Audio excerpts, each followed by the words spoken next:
may even get tired of winning, and you'll say, please, please, it's too much winning. We can't take it anymore. Mr. President, it's too much. And I'll say, no, it isn't. We have to keep winning. We have to win more. We're going to win more. Amazing. That was weird. I wonder how that happened. Well, welcome to the Astrolabe, Patriot Americans. I was opening my mouth to say something, and my screen was filled with Jesse Lee Peterson and the voice of an oivang rabbi. That was a curious beginning. How are you guys doing? I apologize for the lateness of this episode. I got waylaid by pork belly. I just forgot what they're called. Burnt ends. Pork belly, burnt ends, and brisket. And then right after I hit go on the show, I hear Amy downstairs hollering about a problem. And I went downstairs to discover that we have an ant infestation. Have I told you guys how much I fucking hate ants?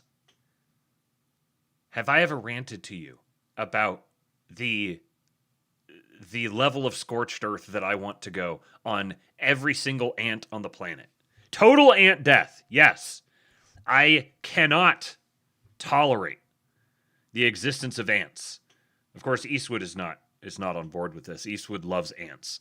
He finds ants in the house and he picks them up and takes them outside. So he was very angry at Amy for killing the ants down there. But they came in beside the slider door and covered the couch that had clean laundry on it.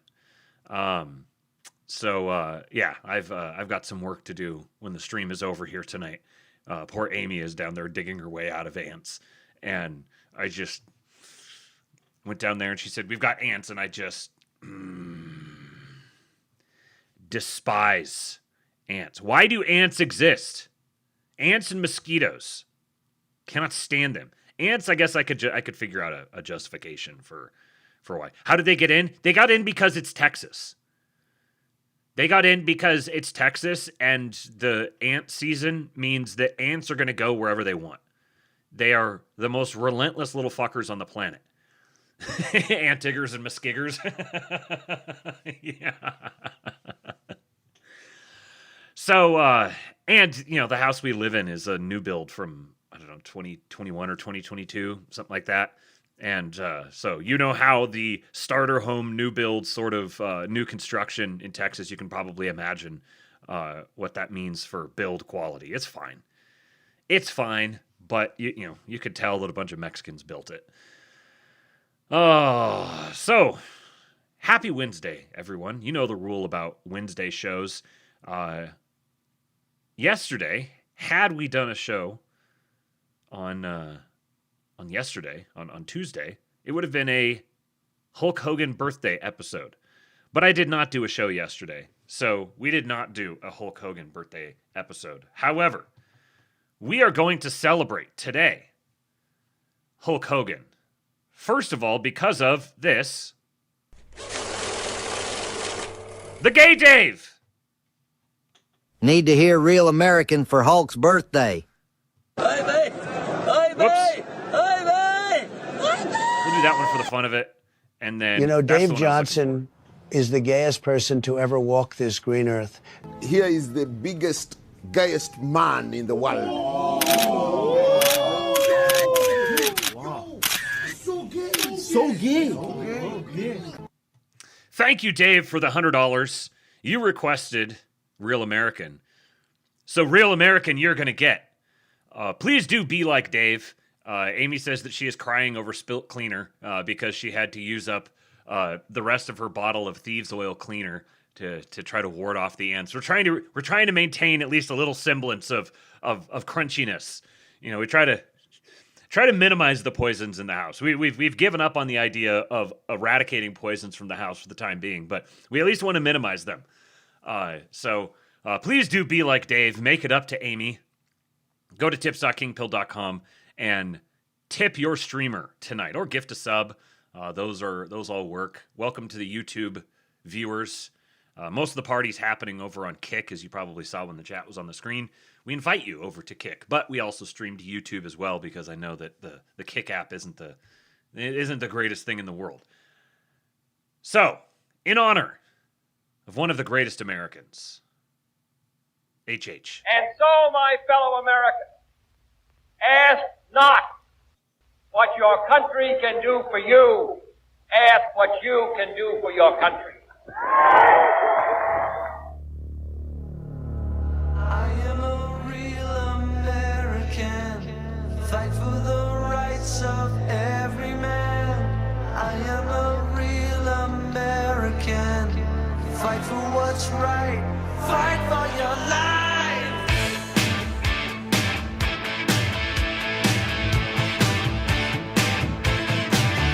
When it comes crashing down and it hurts inside, you gotta take a stand, it don't have to hide. Patriot. If you hurt my friends, then you hurt my pride. I gotta be a man, I can't let it slide. I am a real I'm gonna come. American, fight for the rights of every man. I am a real American, fight for what's right, fight for your life. Let's go. Come on. Get in. Let's go. Wow.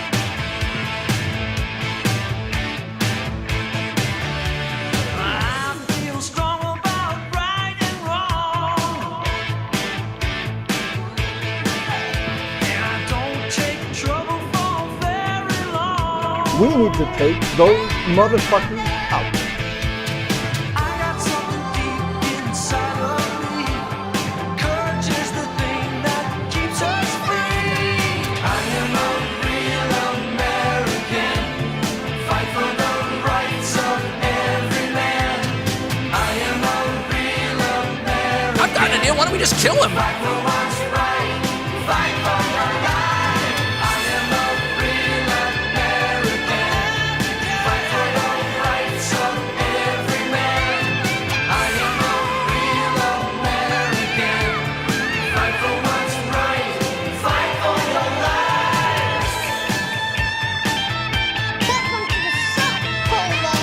Doom Guy! Thank you, Patriot! We're gonna kill them.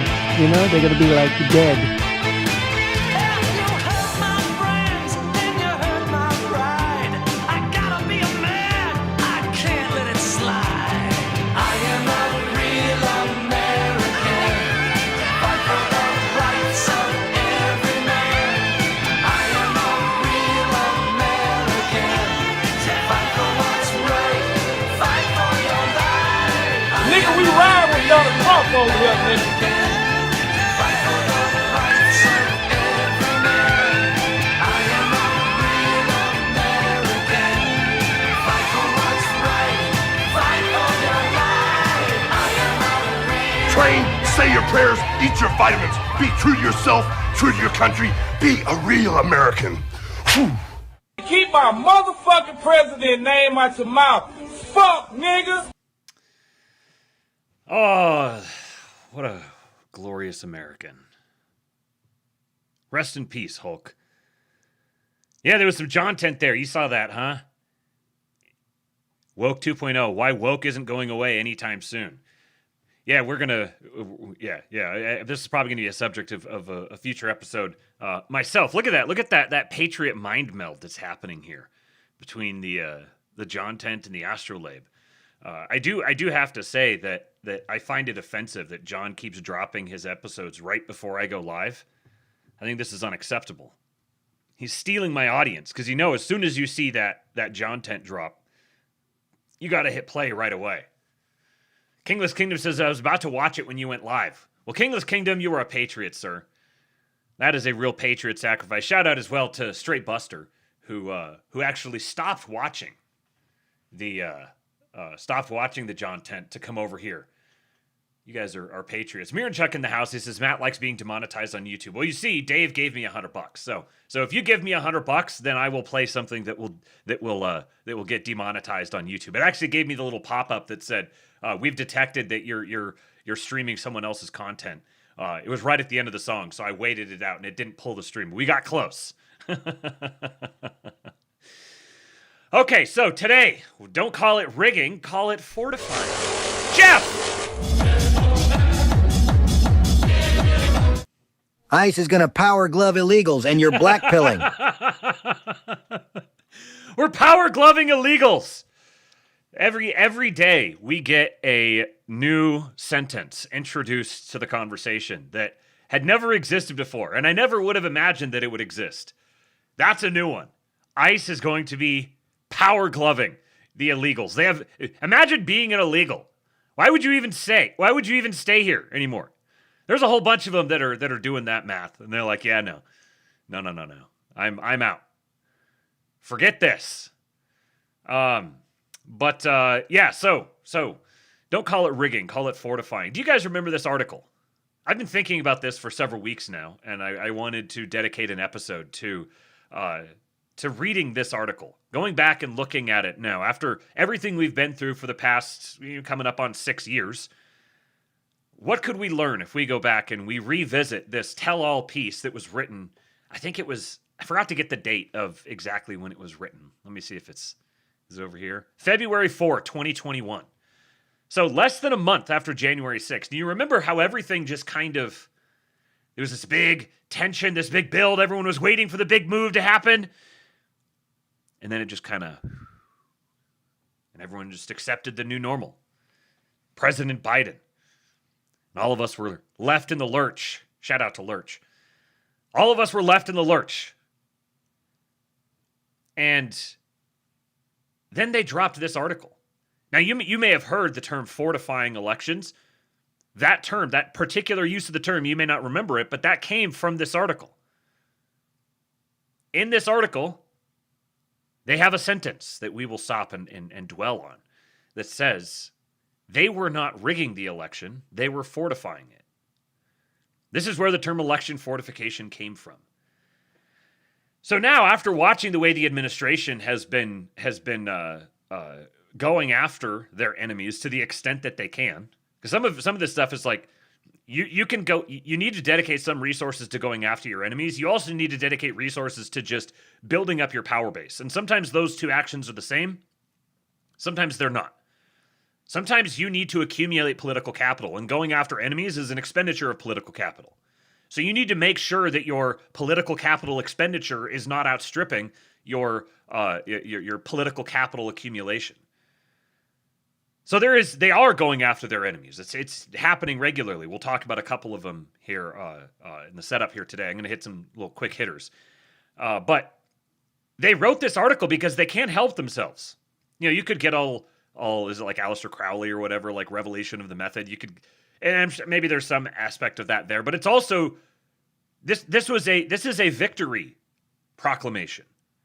It'll be very clear, I think, as we read through this. It's a victory proclamation. They're proclaiming how they achieved this monumental victory, and they're laying the groundwork for how they perceive they are going to have to achieve victory in the future. So they coined this term, fortifying, fortification. We have to fortify the elections. This goes well with the Trump administration, or a move that happened during the Trump administration, declaring election infrastructure as critical infrastructure. That this is a matter of national security. Election security is a matter of national security.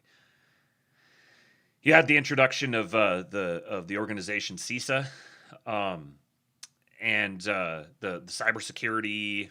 What is it? Cybersecurity infrastructure or something or other. It's a subset of DHS. And it was the head of CISA who said that this was the safest and most secure election in history. That was his exact quote. That guy, I can't remember his name off the top of my head right now, but that guy has gotten himself in a little bit of hot water recently, and there's all sorts of things happening that are orbiting around this. All of the all of the like weird schizo corners of the internet that I used to wander around in have burst out into the mainstream. Chris Krebs, that's right. Yeah, Chris Krebs. Thanks, Ryan Isaac. Ellen says revelation of the method is before, not after. I think this was just hubris, etc. Yeah, I think this was by and large just hubris. I think this was them believing that they had reached the summit. They built out this entire industry full of infrastructure for fortifying elections. And once you fortified an election, well, then presumably you're going to be able to fortify future elections. Donald Trump was never supposed to get reelected. They did not have contingency plans for Donald Trump getting reelected. Their contingency plan for Donald Trump getting reelected was kill him. And that failed. And it keeps failing. So, they're now, what this has brought to light, honestly, is the fact that our elections are being actively fortified. And precisely how they're being fortified. And precisely by whom they are being fortified. They literally gave us the worksheet. They described it in detail, named names. So I think it's going to be worthwhile to go back through and read this and see the names and the people and the institutions and the methods and techniques that they used to fortify the election in 2020. And then we can see this sort of thing happening today, most recently with the Francesca Hong, this Wisconsin governor, has a very, very interesting election. We're going to talk about that in a little bit. But I have some quick hitters I want to get to before that. And I have a submission by Patriot Mr. Westford. He sent this to me with like alert, all caps, said this must be played on the lab and you may not watch it first. So all I know is that the title is AI tries pronouncing WWE and goes insane for 2 minutes. Millions of fans are making right now. Can you afford it? Maybe. But do you feel like you have to be there? That's the question. And for a lot of people, the answer this year seems to be not quite. The show will happen. The stadium will likely fill up one way or another.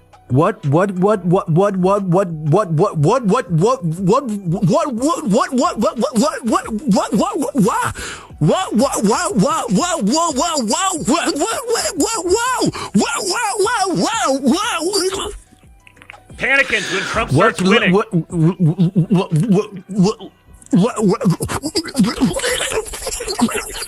It's the retard right.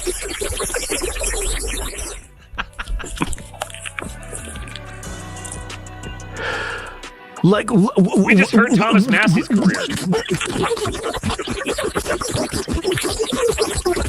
What's that, Joe-Cat?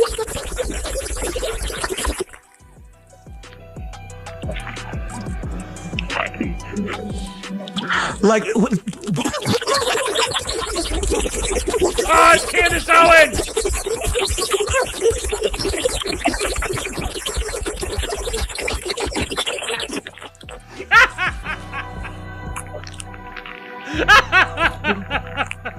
The N-word.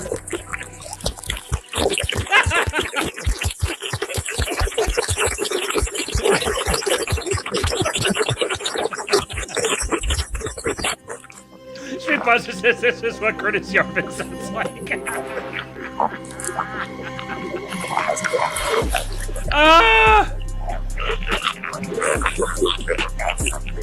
This is what he sounds like before he installs the translator device.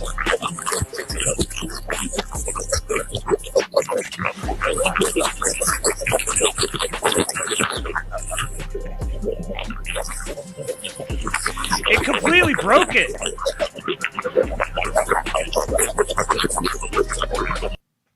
Incredible. Halo music, but every song is medieval bardcore? Yes, hello. That is getting saved for later. Ah!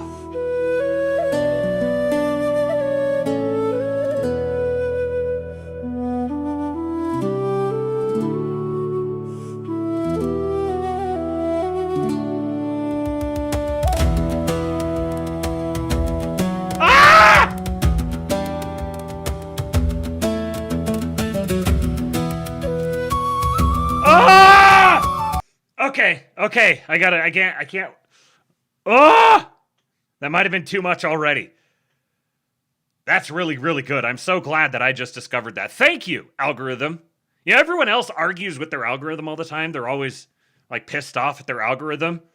And maybe this is just a skill issue or something, because my algorithm, 3 hours of Linkin Park lo-fi, chill beats to study, relax, and focus to.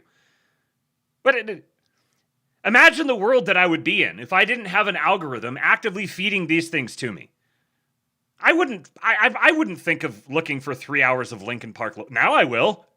Now I definitely will.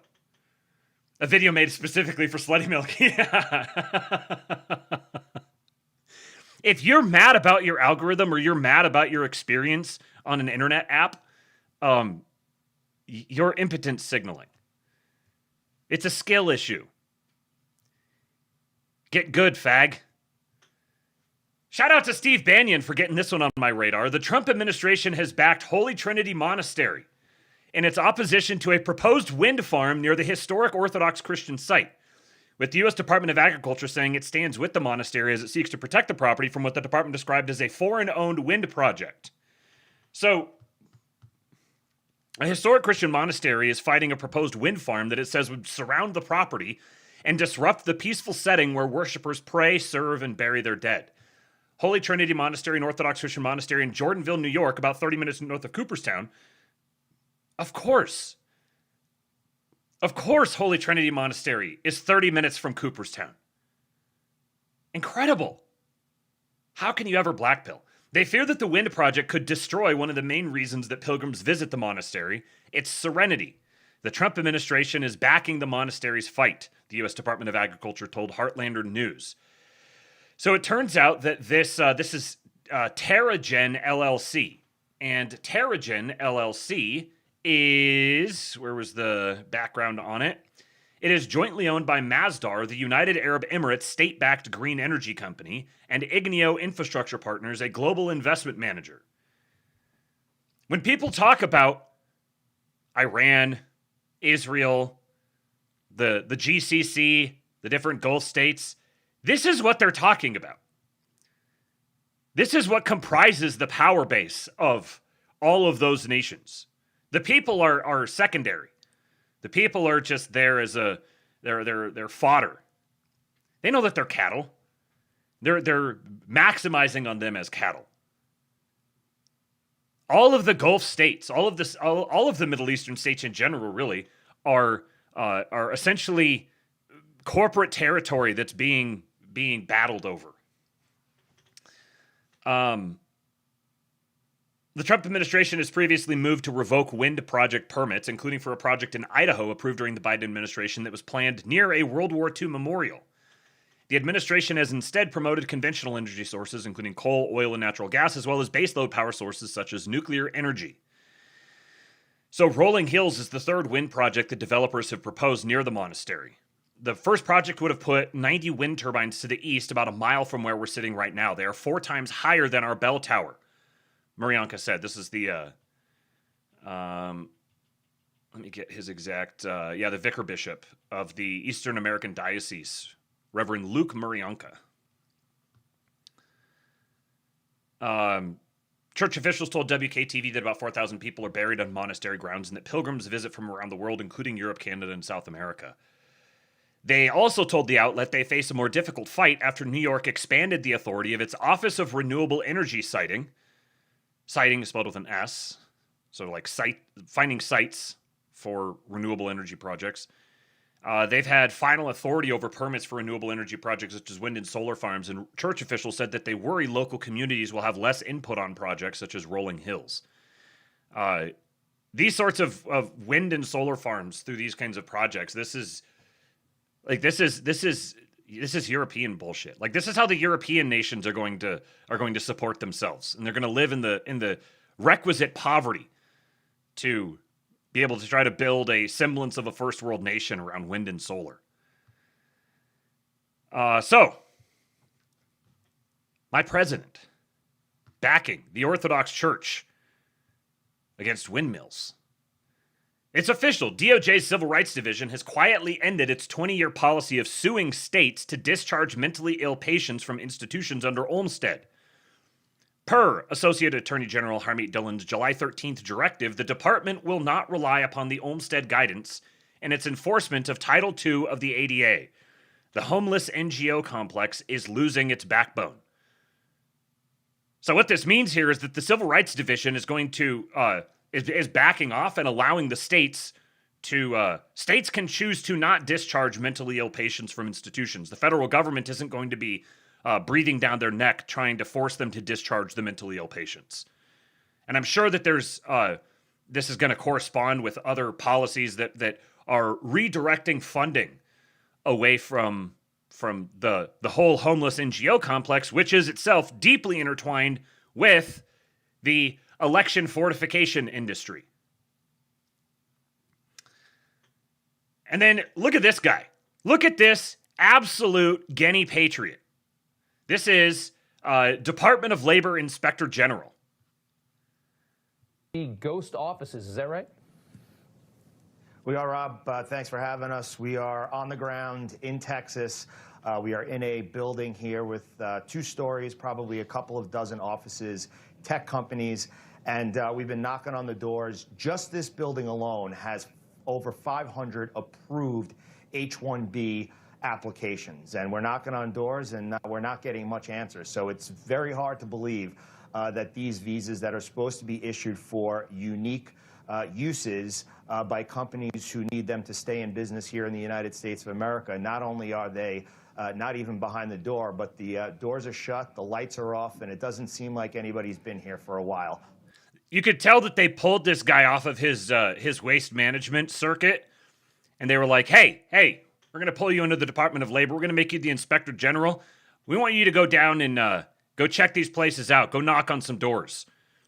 Go crack some kneecaps. Investigate this H-1B visa issue. So this seems like, are companies just basically saying we can find smarter people in other parts of the world that are a lot cheaper than Americans? Well, I think it's the cheaper part. I think you nailed it. The fact is that historically, people that are working with H-1B visas are being paid between 30 and 35% less than an American worker. And obviously, under President Trump and Vice President Vance, and of course, Acting Secretary Keith Sonderling, the Department of Labor is focused on protecting the American worker. And American jobs should go to American workers. And that's why when you have the fraud being perpetuated with H-1B visas, there's a serious problem. It's a serious problem. I want to get your reaction to, there's been a lot of criticisms that this... Protecting the American worker. Obviously, the H-1B thing is such a deeply entrenched issue that is going to take it's going to take time to dig out of.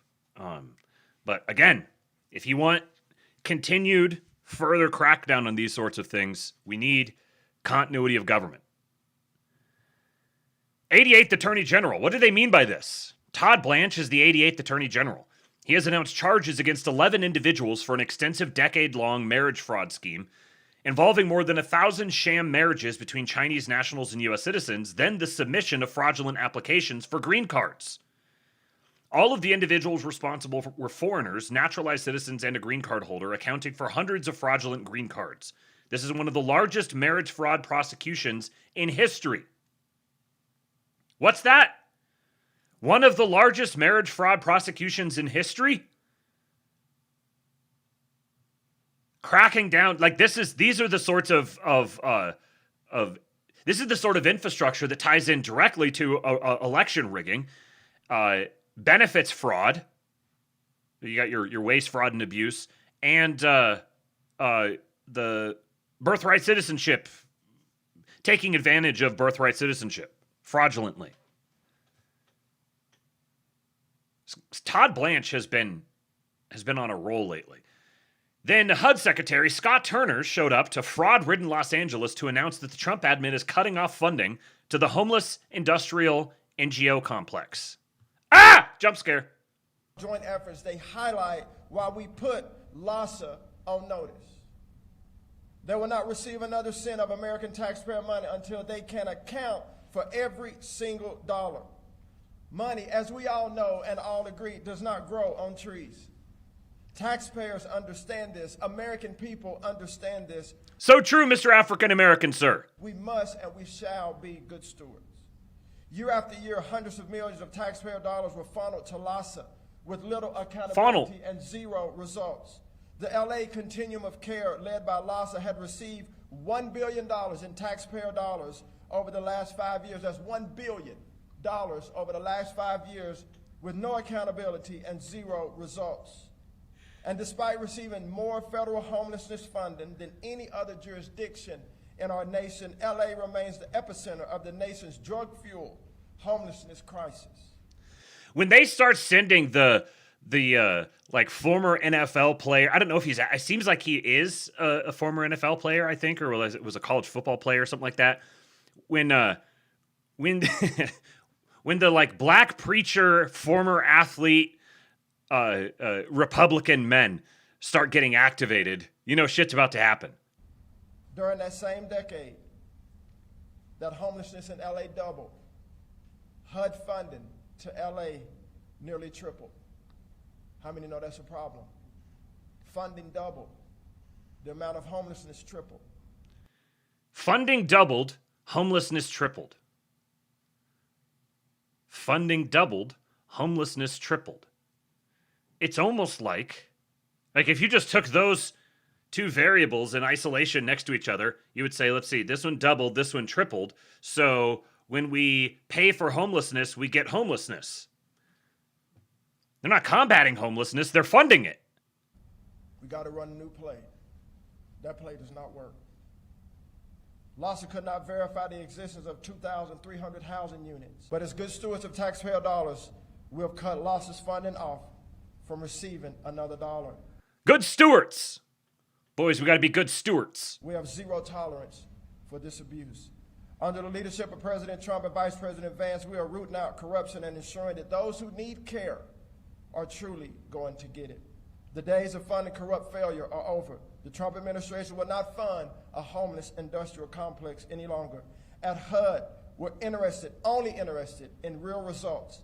And that's actually helping our fellow Americans get off the streets, out of addiction, and on a path to self-sufficiency. I'm grateful to be here with you all today. I want to introduce my dear friend, colleague, and brother, Secretary of HHS, Mr. Bobby Kennedy. Bobby Kennedy's brother. Yeah. Look at my African American over here. Look at him. Magoo says he looks like this guy's dad. Don't fuck with my motherfucking president. RFK earned his end pass, yeah.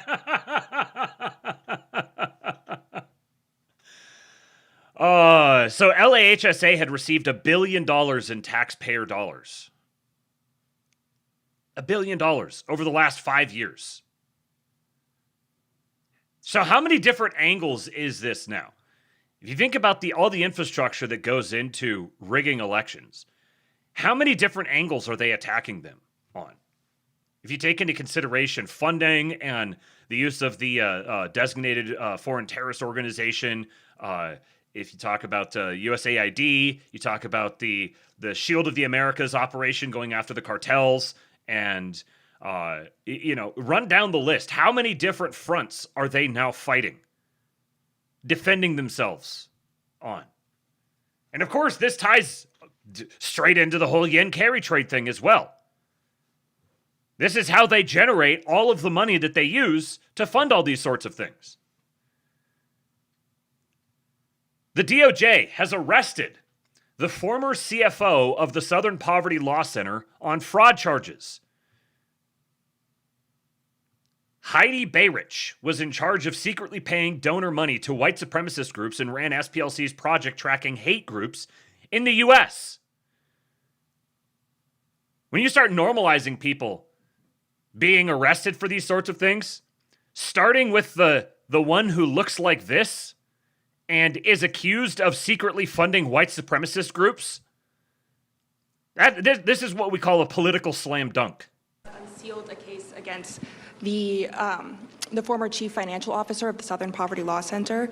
Can you please speak a little bit about what you've learned as part of that investigation and if we should expect more charges?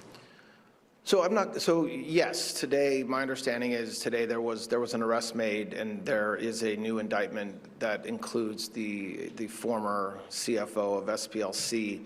I don't have any comments about whether, we've said from the beginning, everybody, not just me, but anybody who's talked about this case, like virtually every criminal case, the fact that an indictment is returned doesn't end the investigation. It's just part of the investigation in most cases, which is certainly true in this case. I think as alleged in the indictment, this individual participated in the scheme as alleged. I believe she was part of the effort to open bank accounts in completely fictitious companies' names and make payments to individuals for reasons that were not that they were not accurate as described. But I don't have, I think the indictment was unsealed this morning. I don't have, or I believe it was unsealed this morning. I think the arrest was this morning. I don't have anything to say beyond that, except to say that this is exactly what we said would happen in a case like this, which is that our investigators and the U.S. attorneys and the agents working the case can keep on working it even after the initial indictment. So first of all, the point he makes here, an indictment is just another step in the process. It doesn't end the process. Also, it's funny how he's kind of like, oh yeah, I think that they did a thing there, and there's like some details with that, that case is ongoing, and then he goes and like describes in detail like the specific procedural details of what she did. This isn't like, oh, he's just some sort of like detached guy and there's stuff that's happening down there. No, he knows exactly he knows in a very detailed way who she is, what she did, why they're going after her. The face is a lib icon, yeah. You wanted arrests? They're arresting people. Imagine if I told you 2 years ago that they would be arresting the former CFO of the Southern Poverty Law Center. SPLC, C-suite people being arrested. Now this was interesting. On CNN, given all the, there's all the agitating in Republican circles about the SAVE Act, and Democrats say, oh, this is going to prevent us from rigging elections. And we're like, yeah, that's exactly why. That's exactly why we need to pass the SAVE Act. And then these primary elections keep having these very strange outcomes, just completely inexplicable voting patterns. And the polling is way, way off. And it seems that every single time we get one of these really bizarre outcomes, with like weird vote drops and very surprising results happening at the last minute. Every single time, it's all associated with mail-in ballots, voting fraud. Yeah, lig directions. That's right, Jeffrey. And so, in the midst of all of this, there was this little conversation on CNN with literally David Axelrod, one of Obama's chief handlers. In Arizona, he hired the ninjas. What were they called? Yeah. The cyber ninjas. The cyber ninjas. I'll give you an example of where it has been determinative, and that's in my home state of Indiana, St. Joseph County. The gentleman you previously worked for, David Axelrod, Barack Obama. Look at this chud powering up here. Got on the ballot because Democrats in that county submitted fraudulent ballot petition signatures. People, including the Democrat county chair, went to jail over that. Barack Obama should not have been on the primary ballot in the state of Indiana. But that's not a voting. That's not a voting issue. Like that's something. Well, it is a voting issue because he was on the ballot and people could vote for him, and he shouldn't have been. That's not a Save America Act issue, though. That's not a they're stealing the elections. Illegals are voting. That's Shut an up, Indiana faggot. issue because Indiana is the one that determines who's on their ballot. How did that get determined? How did that get determined? It was finally exposed 2 years later. It went through the courts, and several people found themselves in jail. Finally. But that's the problem. It didn't happen. They didn't find it before he was on the ballot. It took years after. Do you? So, Obama should have never even been eligible in the primary in Indiana. I don't remember exactly which year. What year was this? So this is the 2008 presidential primaries. So in 2008, Obama should have never been on there in the first place. And I thought this was interesting. This is happening on CNN. We've got this powerful chud here going directly into enemy territory and saying Obama's election was illegitimate.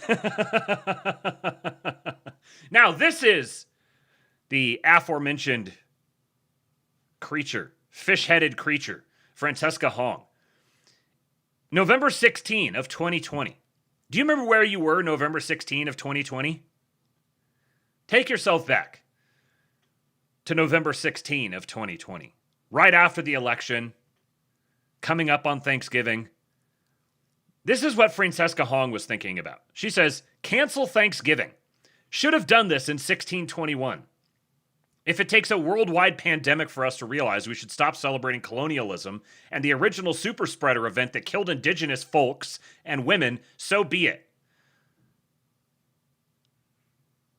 The woman who 5 years later was going to run for governor of Wisconsin is on the record saying, cancel Thanksgiving. So, in the midst of this primary, she was asked about her favorite holiday. Thanksgiving is also a time that's incredibly painful for many people in our Okay, so this first video here is, there's two split videos here. This first one is from back then, and then there's today. communities. My favorite holiday is Thanksgiving. Because I There love you have it. Thanksgiving. Yep. I don't want to cancel it. I actually love She is sitting here eating so much shit, and she knows that she is eating shit. Look at her, like, look down. Yep. Time to eat shit publicly. Look at me. I'm eating shit and I like it. October 15, 2021, 11 months later, she said, not to be a downer, but y'all know that Culver's cheese curds are mediocre at best. The likelihood that putting an XL mediocre curd on a burger to enhance the taste of what is a decent burger is low to extremely low. Imagine looking like this and living in Wisconsin and saying, Culver's sucks.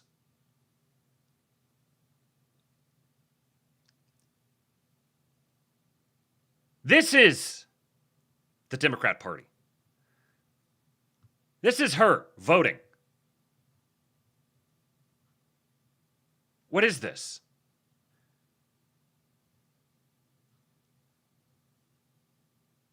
I don't even have a category for this thing. Is she even a human being?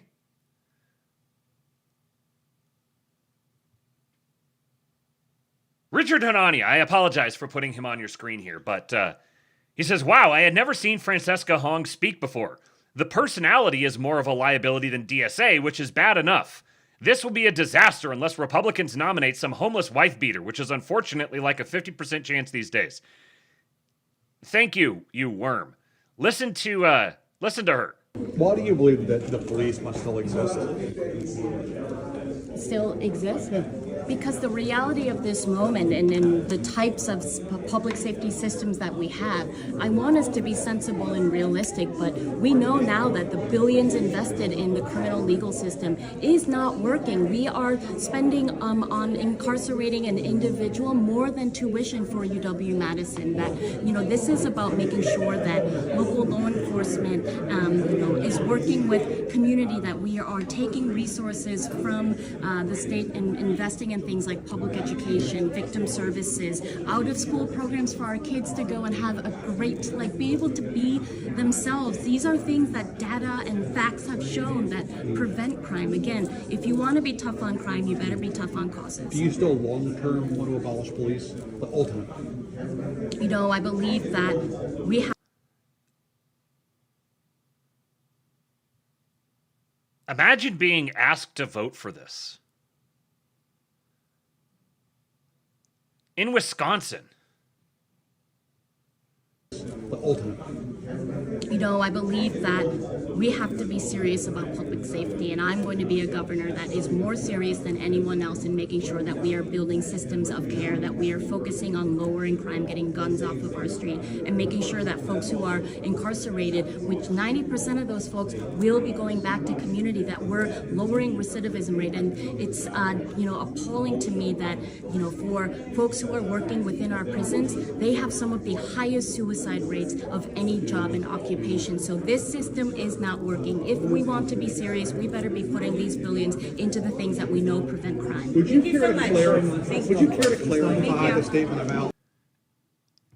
Just like, she's on something, obviously. All these like really weird, like twitchy, sort of med mouth, too many pills. Yeah. She somehow makes Kamala Harris look like she has a personality. So, according to NBC, here's Swan Marcus appearing here again. He's been all over this. He says, this is insane. According to NBC, there were 0 attack ads against Francesca Hong prior to last week, the sole exception being a $3 million GOP rat-fucking operation. I love the term rat-fucking. Where they ran attack ads in Democratic areas that were meant to help her. And then here, at the end of last week, an outside group backing Milwaukee County Executive David Crowley, who has emerged as Hong's main rival, launched a TV ad saying that Francesca Hong's record is a distraction we can't afford. It marks the first broadcast ad from a Democratic-aligned group attacking Hong all primary season, Ad Impact Data says. The pro-Crowley group had been focused on positive spots the last few weeks after their candidate re-entered the race, as moderate Democrats scrambled to find an alternative to Hong. So, Republicans spent $3 million promoting Hong by attacking her. David Crowley had dropped out a month ago. He dropped out of the race. He was a Milwaukee County executive, dropped out of the race. Then Republicans started paying for attack ads on her that were targeted at increasing her appeal among Democrats because she's anti-Trump, so that Republicans could run against her in the general.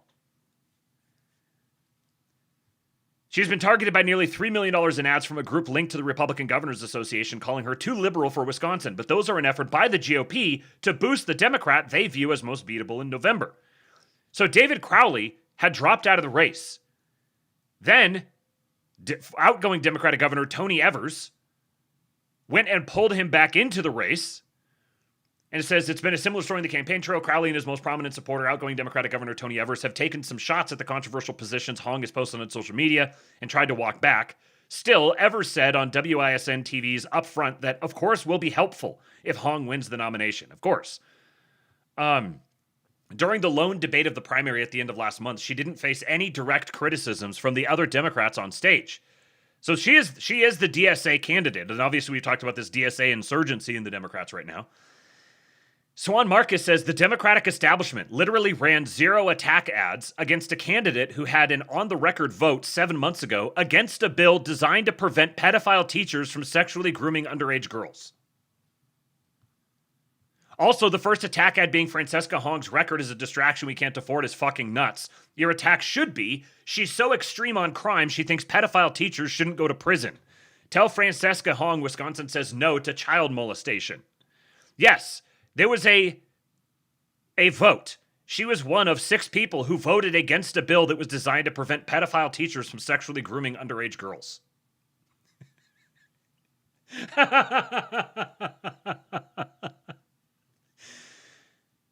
He continues, Republicans went so hard in the paint to try and get Hong as the Democratic nominee that they drafted a fake memo about what a tough candidate Francesca Hong would be and then leaked it online to Ken Klippenstein. Ken Klippen coins. And leftists were actually stupid enough to buy it. This is on Reddit. Leaked from the Tom Tiffany memo. So Tom Tiffany is the Republican guy who is basically unopposed. We need to take Francesca Hong seriously, reads the subject line of a memo prepared for U.S. Tiffany's gubernatorial campaign by Republican consultants. Leaked and reported on by Jesse Opoyan of the Milwaukee Journal-Sentinel. The April memo correctly anticipated Hong's dominance in the primary. It also described her as uniquely dangerous in the general election and that general election strengths are formidable. Per the memo, her combination of grassroots momentum, unapologetically progressive ideology, and a platform centered on high turnout makes her uniquely dangerous in the general election. Her platform is broadly popular and difficult to counter. Her agenda is built around kitchen table issues that poll strongly with independents, working families, and even some rural voters, like, we should cancel Thanksgiving. More moderate and establishment Democratic alternatives would likely produce lower base motivation and depressed turnout.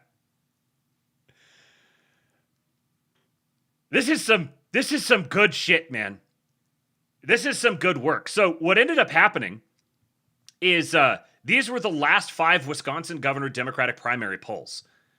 Hong plus 22, Hong plus 18, Hong plus 25, Hong plus 29, Hong plus 20. With 88% reporting, Crowley was at plus 0.5. Now remember, he had dropped out of the race and then re-entered it again. They pulled the Democratic establishment pulled him back in and then blatantly rigged the election so that he would beat her. And now all of her supporters are, let's just say they're very, very agitated. You want to see why betting markets are full of shit?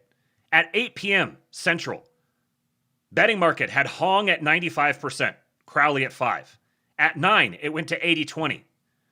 At 9:25, it went to 75-25. 12 minutes later, it flipped to Crowley 62%. And then about an hour later, Crowley was at 52%. Here it is in visual format. These are the metrics that guys like Rich Barris and Mark Mitchell have been pointing to as, oh, obviously, look how cooked Republicans are. Because of fucking prediction markets. The volume in this market, just under 11.5 million. How much is a state governorship worth? Do you think it would be worth dropping $5 million in something like this and moving it?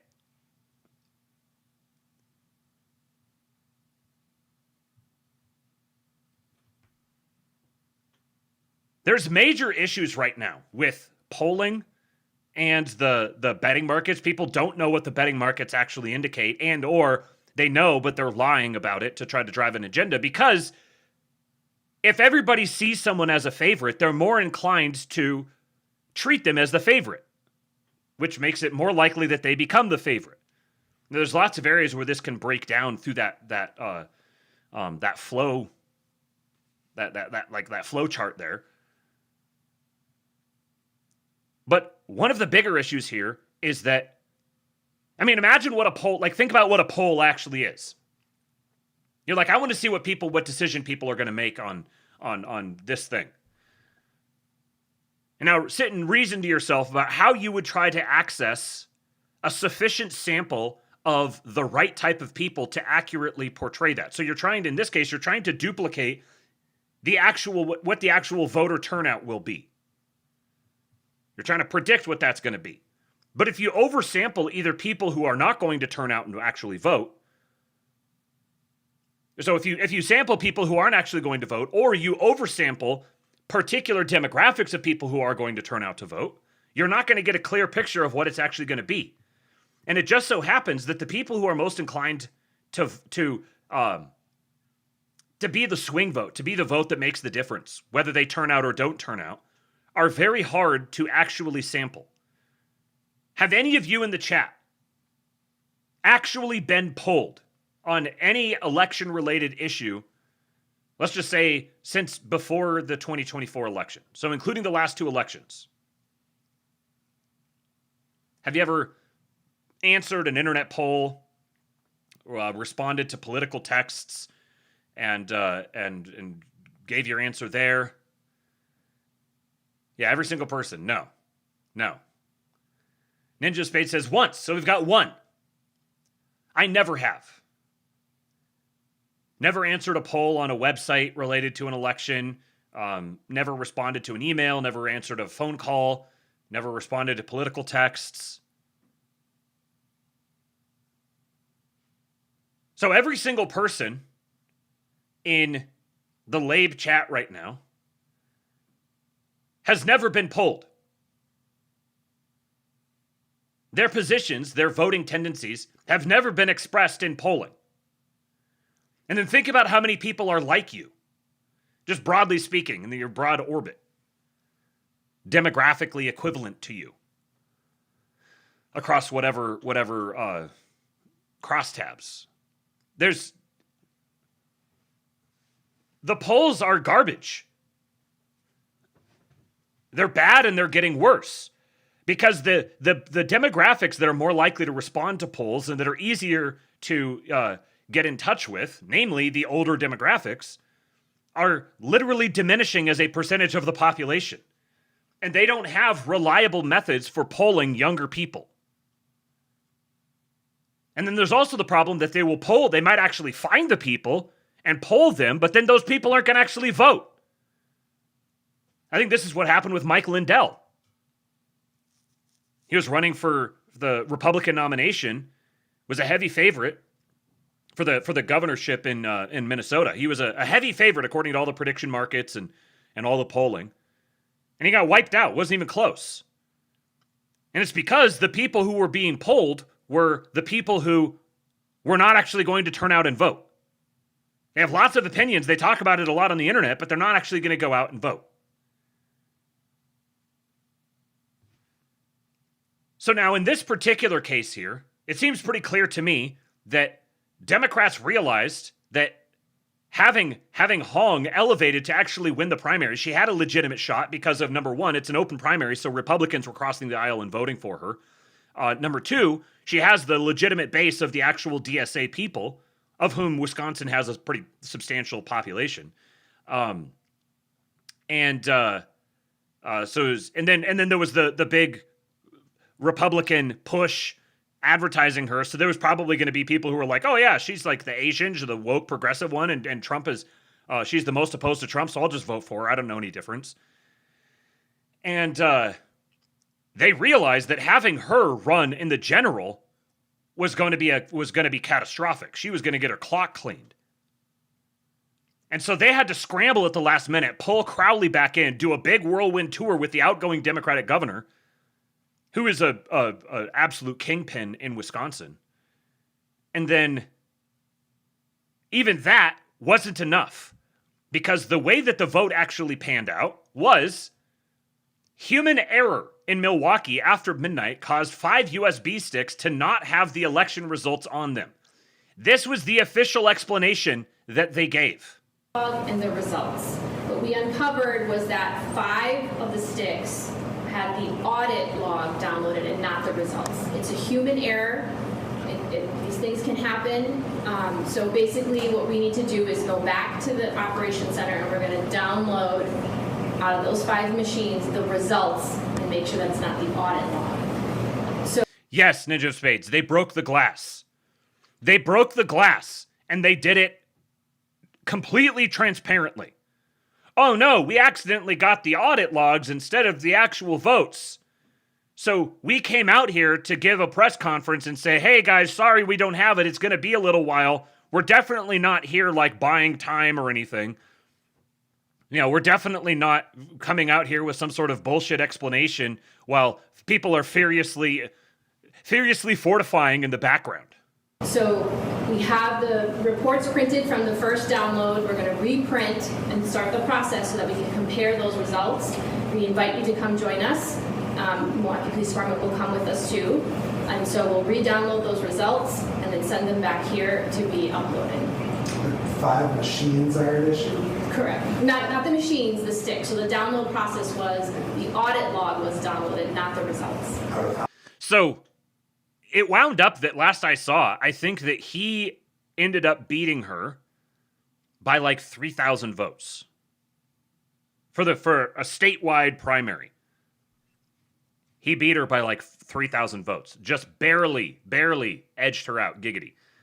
Here is Steve Kornacki on CNN finding out. They've been sitting here all day waiting for this big drop that's going to decide the race. And then tracking it the whole time. This is his special sideline cam here, the Kornacki cam. And they're waiting for this press conference where they're going to announce what it is and they're going to know the answer of who won. And then he gets the explanation. I guess the exact thing, yes, is if 5 of the USB sticks were missing results from the election, so then they have to go try to re-grab them.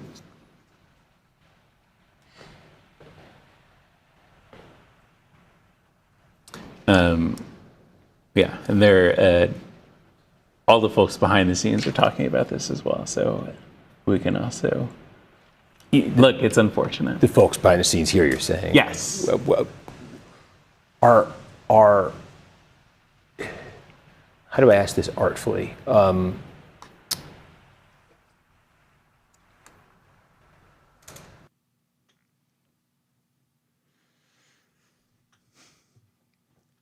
This is the face of a man who is realizing in real time they're actually doing it, aren't they?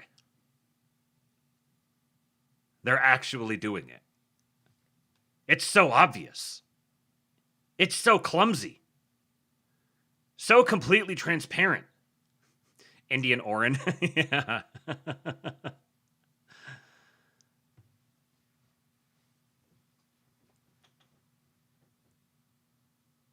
This is delicious to me. Watching the ivory tower sort of, what would you call them? You use words like centrist or moderate or normal. And obviously we well understand that you have the John Normalson Democrat who governs like Mao, like obviously. However, they govern like Mao because there is an institution set up there to just kind of move them around. They're not people. They're just assets, cogs in a machine. But the people like Francesca Hong, they're insane. The John Normalson who governs like Mao is John Normalson. He governs like Mao because the party infrastructure is Maoist. In that sense. Francesca Hong would govern like Mao because she believes in it. She is absolutely bloodthirsty. So what's happening now is you're seeing the moderates go, holy shit, we're losing our party to these people. We need to break the glass because otherwise we're going to lose our party. And I shared with you that guy, the former spokesman for Jill Biden, who endorsed Mike Rogers in Michigan because Abdul El-Sayed is basically said that 9/11 they deserved it, or he insufficiently condemned someone who had said that. There are a lot of I don't think that there's necessarily going to be a critical mass, but I think that there are a lot of the moderate Democrats who begin to see Trump and MAGA as actually more sane and tolerable. Like Swan Marcus, where they're like, okay, I would rather be the outer party with Trump, with MAGA. I would rather be the outer party to MAGA and then do my little political activisming thing and rail against the powers that be. I would rather that life than be part of the inner party with someone like Francesca Hong. Again, I don't think that that's going to be like, I don't think that's going to swing an election necessarily. But there are a lot of people like Steve Kornacki here who are really, really starting to think about some things. And if you realize the way, I'm going to read this article about how they fortified the election. There's a lot of people who participated in that fortification who had no idea that they were literally rigging an election. They'd rationalized it, justified it to themselves as this is like an existential thing, and this is like political activism, and we're taking advantage of the system, and, Citizens United, and there shouldn't be money in politics, but there is, so we have to play the game as it is. Like, they easily rationalize these things to themselves. But the more that this sort of thing starts to happen, the DSA people are all up in arms that they're like, we're getting rat fucked again. Just like what happened with Bernie. They know exactly what's happening. You know how helpless and taken advantage of you can feel sometimes by the Democrats or by the Republicans? You've got all these like retard right people who are really just like, all these bad Republicans in power taking our power away from us and just taking advantage of us, and we've been cast out into the wilderness and we have no representation. That's how the progressive Democrats feel. They feel powerless. They feel like things have been structurally rigged against them. And for some of them, this is now, maybe in they were able to get over the Bernie thing because they saw just how bad Trump was. But then watching the Biden thing go down the way it did, the transition from Biden to Kamala, and then going through this again, they're going to lose their minds. The Democrat Party is imploding. And I just want to tap the sign here again. Kamala Harris will be the 2028 nominee. Yeah, I know AOC is running. Yeah, she's running for sure. Kamala Harris will be the 2028 nominee. We got more evidence of it. Hong is holding her own in the city of Milwaukee and easily winning the whiter areas. The north-south divide in Milwaukee is quite pronounced. Whiter precincts in the southern half of the city go heavily for Hong, while the black precincts to the north are breaking for Crowley by large margins. The fate of the Democrat Party as currently constituted follows the black vote. Kamala Harris is going to run. And she's going to get the nomination. And the black pilling will intensify. White Dems are going to lose their minds.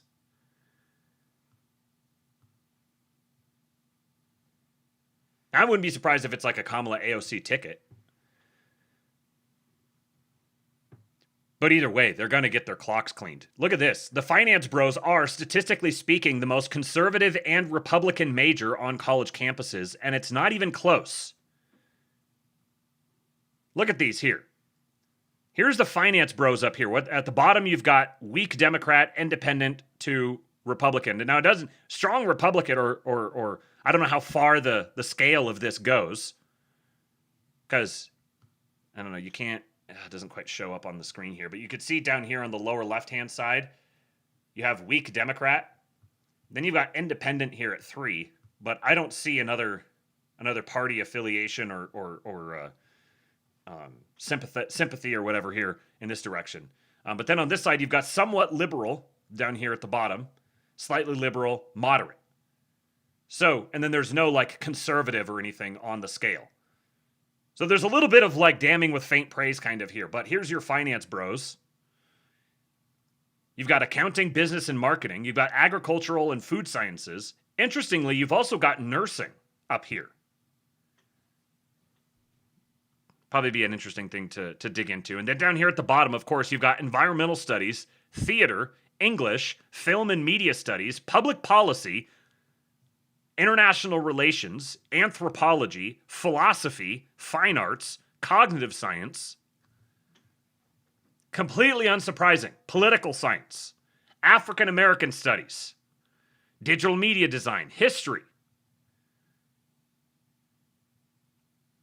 Finance is far and away the most conservative and Republican.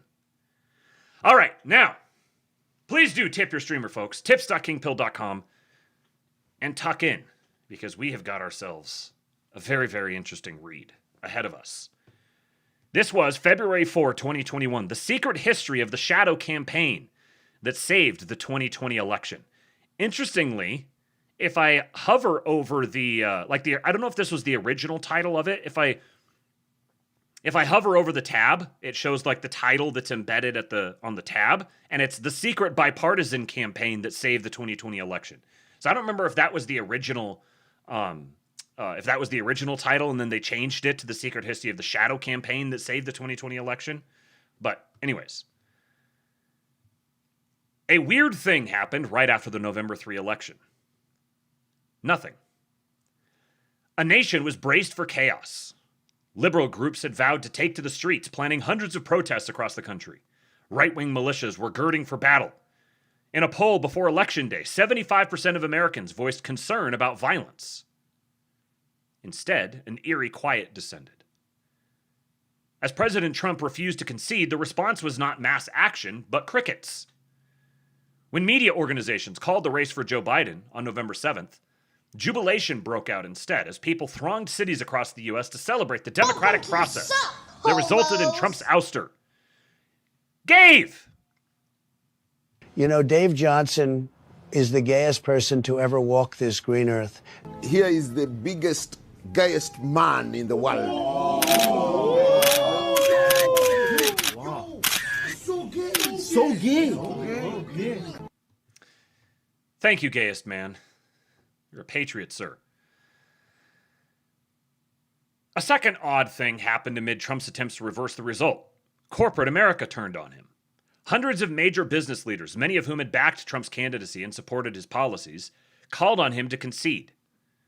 To the president, something felt amiss. It was all very, very strange, Trump said on December 2. Within days after the election, we witnessed an orchestrated effort to anoint the winner, even while many key states were still being counted. In a way, Trump was right. There was a conspiracy unfolding behind the scenes, one that both curtailed the protests and coordinated the resistance from CEOs. What's that? The protests and the resistance from CEOs were coordinated? You're telling me this for the first time. Both surprises were the result of an informal alliance between left-wing activists and business titans. The pact was formalized in a terse, little-noticed joint statement of the U.S. Chamber of Commerce and AFL-CIO published on Election Day. Both sides would come to see it as a sort of implicit bargain, inspired by the summer's massive, sometimes destructive racial justice protests, in which the forces of labor came together with the forces of capital to keep the peace and oppose Trump's assault on democracy. Look at the way they're framing this up explicitly. Labor and capital aligned to oppose Trump. Which directions are the forces of labor and capital trending now? Mark Metz in the YouTube chat, he says, was training a new part-time staff today who's in nursing school. He's definitely a Chad, perhaps even a Chud. Look at our nursing Chuds. I'm sure there's plenty of women in the nursing profession who are just waiting for their own Chud to come put a baby in them, so they too can turn over their vote to him. The handshake between business and labor was just one component of a vast cross-partisan campaign to protect the election, an extraordinary shadow effort dedicated not to winning the vote, but to ensuring it would be free and fair, credible, and uncorrupted. For more than a year, a loosely organized coalition of operatives scrambled to shore up America's institutions as they came under simultaneous attack from a remorseless pandemic and an autocratically inclined president. So, for more than a year, there was a loosely organized coalition of operatives scrambling to shore up America's institutions.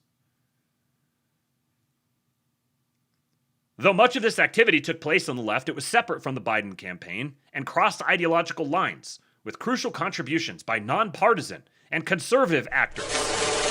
Jeff! Trump was right, redundant as fuck. So true. If I had a Satoshi for every time Trump was right, I wouldn't be streaming anymore. That's not true. I would actually be probably streaming even more often. There is the tip link. The scenario the shadow campaigners were desperate to stop was not a Trump victory. It was an election so calamitous that no result could be discerned at all. A failure of the central act of democratic self-governance that has been a hallmark of America since its founding. They weren't trying to rig the election. They were just trying to make sure people would trust it. Their work touched every aspect of the election. They got states to change voting systems and laws and helped secure hundreds of millions in public and private funding. They fended off voter suppression lawsuits. So in other words, election integrity lawsuits. Recruited armies of poll workers and got millions of people to vote by mail for the first time. They successfully pressured social media companies to take a harder line against disinformation and use data-driven strategies to fight viral smears. They executed national public awareness campaigns that helped Americans understand how the vote count would unfold over days or weeks, preventing Trump's conspiracy theories and false claims of victory from getting more traction. National public awareness campaigns helping Americans understand how the vote count would unfold over days or weeks, letting them know, hey, FYI, it's going to take a long time for us to figure out who won. After Election Day, they monitored every pressure point to ensure that Trump could not overturn the result. The untold story of the election is the thousands of people of both parties who accomplished the triumph of American democracy at its very foundation, says Norm fucking Eisen, a prominent lawyer and former former Obama administration official who recruited Republicans and Democrats to the board of the Voter Protection Program. For Trump and his allies were running their own campaign to spoil the election. So, they were just like they're not trying to rig it, they're just like protecting it, making sure people can trust it. Trump is trying to spoil it.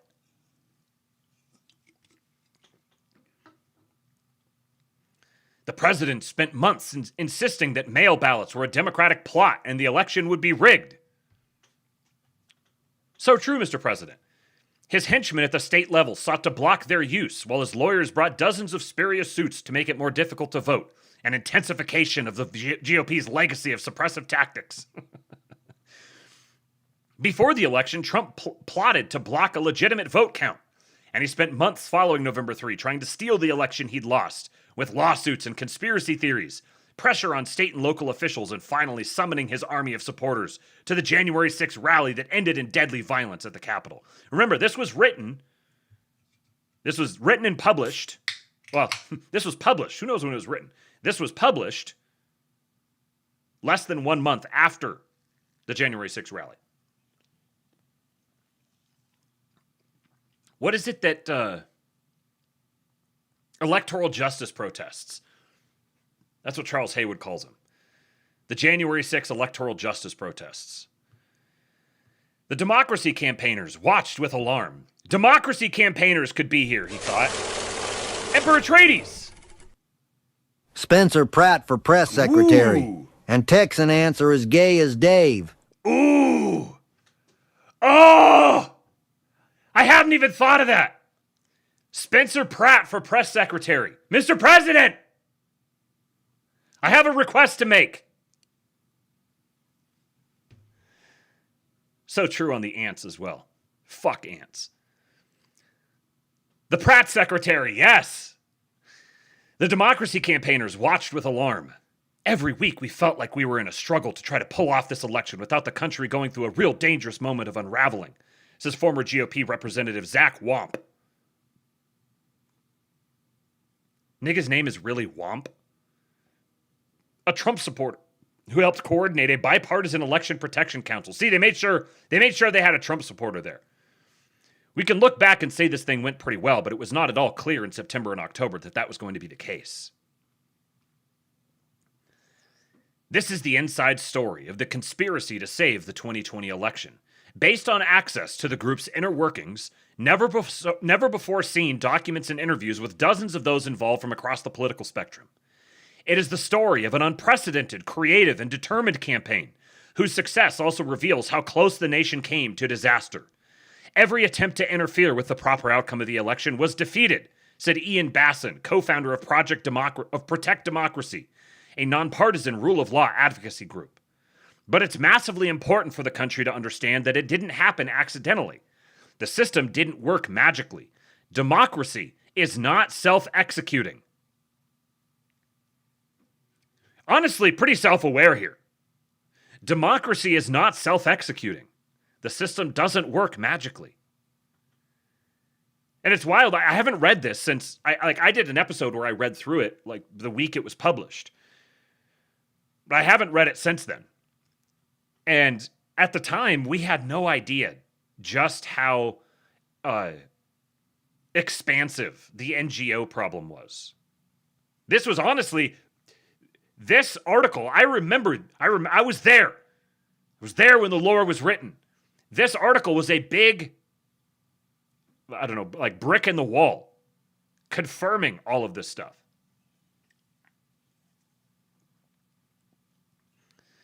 That's why the participants want the secret history of the 2020 election told, even though it sounds like a paranoid fever dream. Look at us, our silly, like, it's crazy, right?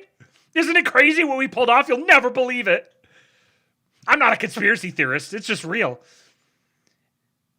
A well-funded cabal of powerful people ranging across industries and ideologies, working together behind the scenes to influence perceptions, change rules and laws, steer media coverage, and control the flow of information. They were not rigging the election. They were fortifying it. And they believe the public needs to understand the system's fragility in order to ensure that democracy in America endures. One of the greatest paragraphs ever written in the English language. They were not rigging the election. They were fortifying it. And they believe the public needs to understand the system's fragility in order to ensure that democracy in America endures. In other words, all of this infrastructure that we built up, we need to maintain that. That is the source of our power. The architect. Sometime in the fall of 2019, Mike Podhorzer became convinced the election was headed for disaster and determined to protect it. This was not his usual purview. For nearly a quarter century, Podhorzer, senior advisor to the president of the AFL-CIO, the nation's largest union federation, has marshaled the latest tactics and data to help its favored candidates win elections. Unassuming and professorial, he isn't the sort of hair-gelled political strategist who shows up on cable news. Among Democratic insiders, he's known as the wizard behind some of the biggest advances in political technology in recent decades. A group of liberal strategists he brought together in the early 2000s led to the creation of the Analyst Institute. Emphasis on the anal. A secretive firm that applies scientific methods to political campaigns. He was also involved in the founding of Catalyst, the flagship progressive data company. Let's see what Mr. Mike Podhorzer looks like.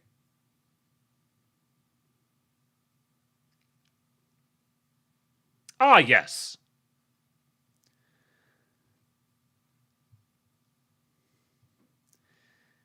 This is Mike Podhorzer.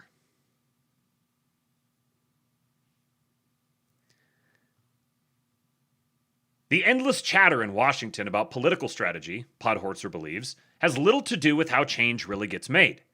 My basic take on politics is that it's all pretty obvious if you don't overthink it or swallow the prevailing frameworks whole, he once wrote. After that, just relentlessly identify your assumptions and challenge them. Podhorzer applies that approach to everything. When he coached his now adult son's Little League team in the DC suburbs, he trained the boys not to swing at most pitches. A tactic that infuriated both their and their opponents' parents, but won the team a series of championships. Trump's election in 2016, credited in part to his unusual strength among the sort of blue-collar white voters who once dominated the AFL-CIO, prompted Podhorzer to question his assumptions about voter behavior. He began circulating weekly number-crunching memos to a small circle of allies and hosting strategy sessions in D.C. But when he began to worry about the election itself, he didn't want to seem paranoid. It was only after months of research that he introduced his concerns in his newsletter in October of 2019. What fascinating timing. What was his role again? Senior advisor to the president of the AFL-CIO. Did a bunch of research and then put together all of his concerns about election security in October of 2019. There's lots of really interesting, preparatory work being done in October of 2019. Isn't that when that was it called Event 201? Is that what it was called? October 18, 2019, the 3.5-hour pandemic tabletop exercise held in New York City, simulating a global outbreak of a fictional zoonotic coronavirus originating in pigs and spreading internationally, resulting in 65 million deaths and severe economic fallout. So the very same month that Mike Podhorzer is introducing his concerns about election security, the Event 201 thing was happening. The usual tools of data analytics and polling would not be sufficient in a situation where the president himself was trying to disrupt the election, he wrote. Most of our planning takes us through Election Day, he noted. But we are not prepared for the two most likely outcomes: Trump losing and refusing to concede, and Trump winning the Electoral College despite losing the popular vote by corrupting the voting process in key states. You know how they always accuse you of everything that they're doing? They tell you exactly what they're going to do. We desperately need to systematically red team this election so that we can anticipate and plan for the worst we know will be coming our way, he said. It turned out Podhorzer wasn't the only one thinking in these terms. He began to hear from others eager to join forces. So he was just this random guy, he just really cared about elections and stuff. And he decided that he was going to do some research on his own. Play the Rocky montage of him, he's typing and accumulating stuff, and he's got his whiteboard and he's standing there. And then he goes and finds other resistance organizations. They're like, yeah, we need to fight back. The Fight Back Table, a coalition of resistance organizations, had begun scenario planning around the potential for a contested election, gathering liberal activists at the local and national level into what they called the Democracy Defense Coalition. Voting rights and civil rights organizations were raising alarms. A group of former elected officials was researching emergency powers they feared Trump might exploit. Project Democracy was assembling a bipartisan election crisis task force. It turned out that once you said it out loud, people agreed, Podhorzer says, and it started building momentum. It turned out that once you said it out loud, people agreed. It's almost like the things you say out loud actually matter. He spent months pondering scenarios and talking to experts. It wasn't hard to find liberals who saw Trump as a dangerous dictator, but Podhorzer was careful to steer clear of hysteria. What he wanted to know was not how American democracy was dying, but how it might be kept alive. The chief difference between the U.S. and countries that lost their grip on democracy, he concluded, was that America's decentralized election system couldn't be rigged in one fell swoop. That presented an opportunity to shore it up. The Alliance. On March 3, Podhorzer drafted a 3-page confidential memo titled Threats to the 2020 Election. Trump has made it clear that this will not be a fair election and that he will reject anything but his own re-election as fake and rigged, he wrote. On November 3, should the media report otherwise, he will use the right-wing information system to establish his narrative and incite his supporters to protest. The memo laid out 4 categories of challenges: attacks on voters, attacks on election administration, attacks on Trump's political opponents, and efforts to reverse the results of the election. Then COVID-19 erupted at the height of the primary election season. What a surprise! Normal methods of voting were no longer safe for voters or the mostly elderly volunteers who normally staff polling places. But political disagreements, intensified by Trump's crusade against mail voting, prevented some states from making it easier to vote absentee and for jurisdictions to count those votes in a timely manner. Chaos ensued. Ohio shut down in-person voting for its primary, leading to minuscule turnout. A poll worker shortage in Milwaukee, where Wisconsin's heavily Democratic black population is concentrated, left just 5 open polling places, down from 182. In New York, vote counting took more than a month. Suddenly, the potential for a November meltdown was obvious. In his apartment in the D.C. suburbs, Podhorzer began working from his laptop at his kitchen table, holding back-to-back Zoom meetings for hours a day with his network of contacts across the progressive universe. The labor movement, the institutional left like Planned Parenthood and Greenpeace, resistance groups like Indivisible and Move On, progressive data geeks and strategists, representatives of donors and foundations, state-level grassroots organizers, racial justice activists, and others. In April, Podhorzer began hosting a weekly 2.5-hour Zoom. It was structured around a series of rapid-fire 5-minute presentations on everything from which ads were working to messaging to legal strategy. The invitation-only gatherings soon attracted hundreds, creating a rare shared base of knowledge for the fractious progressive movement. At the risk of talking trash about the left, there's not a lot of good information sharing, says Anat Shankar-Osorio, a close Podhorzer friend whose poll-tested messaging guidance shaped the group's approach. There's a lot of not invented here syndrome, where people won't consider a good idea if they didn't come up with it. The meetings became the galactic center for a constellation of operatives across the left who shared overlapping goals but didn't usually work in concert. The group had no name, no leaders, and no hierarchy, but it kept the disparate actors in sync. Pod played a critical behind-the-scenes role in keeping different pieces of the movement infrastructure and communication in line, said Maurice Mitchell, National Director of the Working Families Party. You have the litigation space, the organizing space, the political people just focused on the W, and their strategies aren't always aligned. He allowed this ecosystem to work together. Protecting the election would require an effort of unprecedented scale.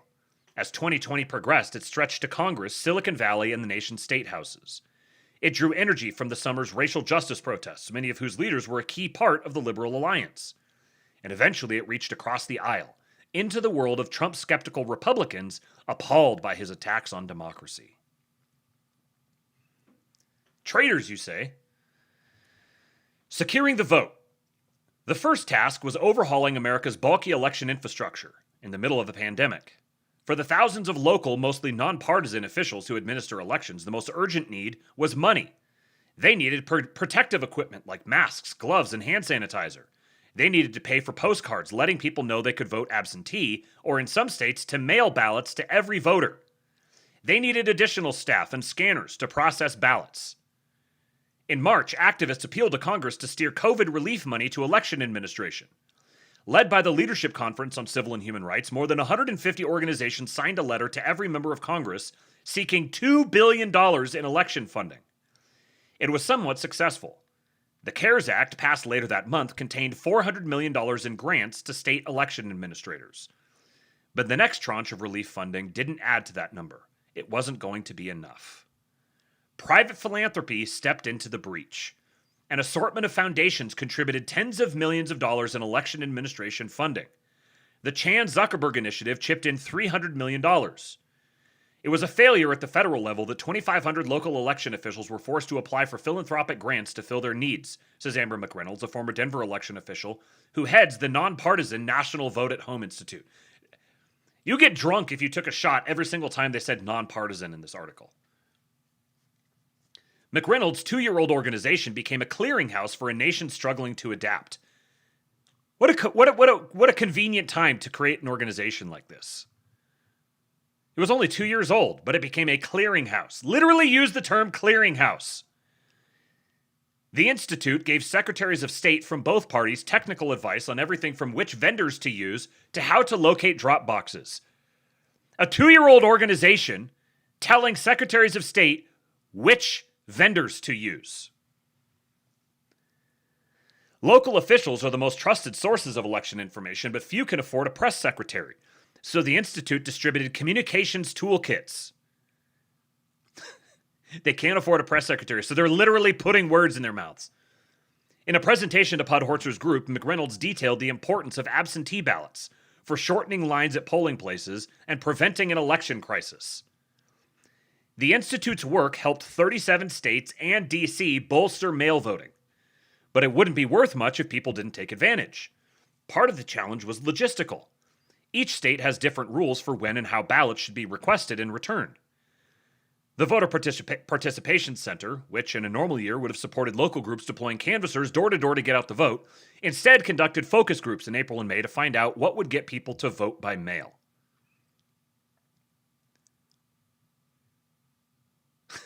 The nonpartisan Voter Participation Center, conducting focus groups on how to maximize the mail-in vote.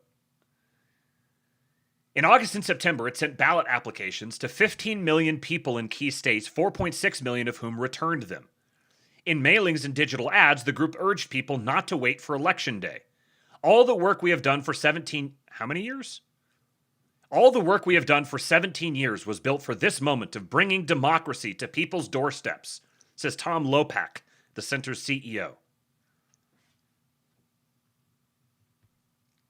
The effort had to overcome heightened skepticism in some communities. Many black voters preferred to exercise their franchise in person or didn't trust the mail. Based, honestly. National civil rights groups worked with local organizations to get the word out that this was the best way to ensure one's vote was counted. In Philadelphia, for example, advocates distributed voting safety kits containing masks, hand sanitizer, and informational brochures. We had to get the message out that this is safe, reliable, and you can trust it, says Hannah Freed of All Voting is Local. So they got both the federal government and major philanthropic donors to fund them, sending out a bunch of people to hand out mask sanitizer and informational brochures. The masks and hand sanitizer was just like an excuse, a justifiable excuse to pay a bunch of people to go out and collect ballots. That's what this was. At the same time, Democratic lawyers battled a historic tide of pre-election litigation. The pandemic intensified the party's usual tangling in the courts, but the lawyers noticed something else as well. The litigation brought by the Trump campaign, of a piece with the broader campaign to sow doubt about mail voting, was making novel claims and using theories no court has ever accepted, says Wendy Weiser. Wendy Weiser. I like Weiser better. A voting rights expert at the Brennan Center for Justice at NYU. They read more like lawsuits designed to send a message rather than achieve a legal outcome. In the end, nearly half the electorate cast ballots by mail in 2020, practically a revolution in how people vote. I didn't remember this. Half the electorate voted by mail in 2020. Remember how there was just like this totally shocking 10 million vote spike in 2020 that went back to normal in 2024?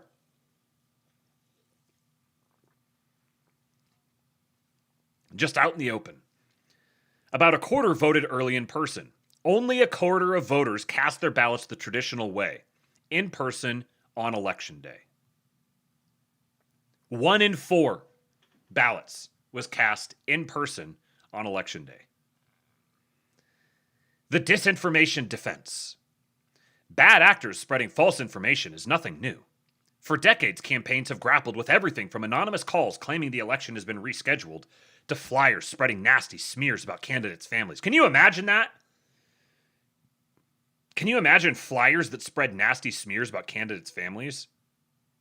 The horror. But Trump's lies and conspiracy theories, the viral force of social media, and the involvement of foreign meddlers made disinformation a broader, deeper threat to the 2020 vote. No kidding. The viral force of social media and the involvement of foreign meddlers. Laura Quinn, a veteran progressive operative who co-founded Catalyst, which was the thing that Podhorzer had founded, began studying this problem a few years ago. She piloted a nameless secret project, which she has never before publicly discussed, that tracked disinformation online and tried to figure out how to combat it. One component was tracking dangerous lies that might otherwise spread unnoticed. Researchers then provided information to campaigners or the media to track down the sources and expose them. The most important takeaway from Quinn's research, however, was that engaging with toxic content only made it worse. When you get attacked, the instinct is to push back, call it out, say, "This isn't true," Quinn says. But the more engagement something gets, the more the platforms boost it. The algorithm reads that as, "Oh, this is popular. People want more of it." The solution, she concluded, was to pressure platforms to enforce their rules, both by removing content or accounts that spread disinformation and by more aggressively policing it in the first place. The platforms have policies against certain types of malign behavior, but they haven't been enforcing them, she says. Literally the person that runs to teacher. Teacher, they're breaking the rules. Quinn's research gave ammunition to advocates pushing social media platforms to take a harder line. You see how the game works here? Some person does research and then creates talking points that serve as ammunition for advocates pushing the platforms. In November of 2019, Mark Zuckerberg invited 9 civil rights leaders to dinner at his home where they warned him about the danger of the election-related falsehoods that were already spreading unchecked. It took pushing, urging, conversations, brainstorming, all of that to get to a place where we ended up with more rigorous rules and enforcement, says Vanita Gupta.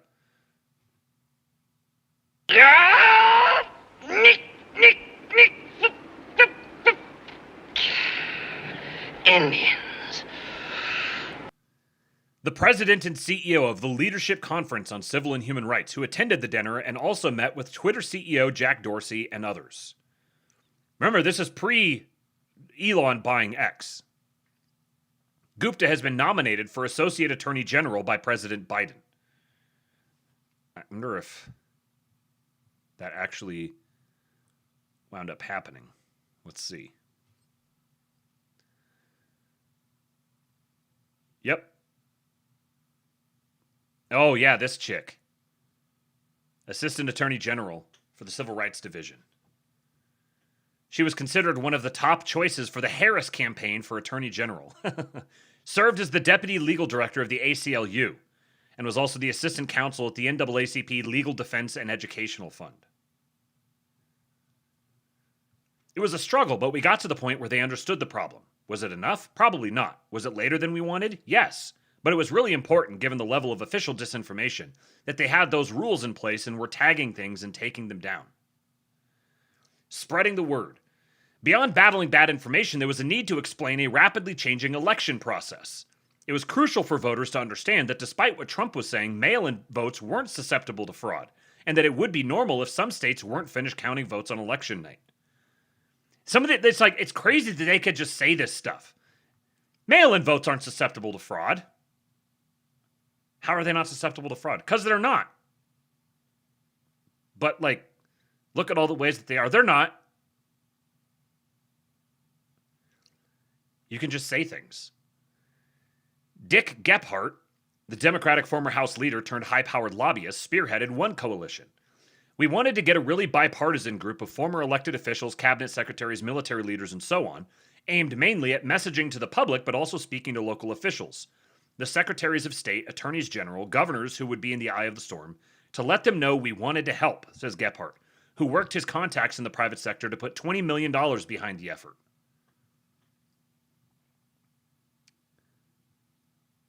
Wamp, the former GOP congressman, worked through the nonpartisan reform group Issue 1 to rally Republicans to the effort.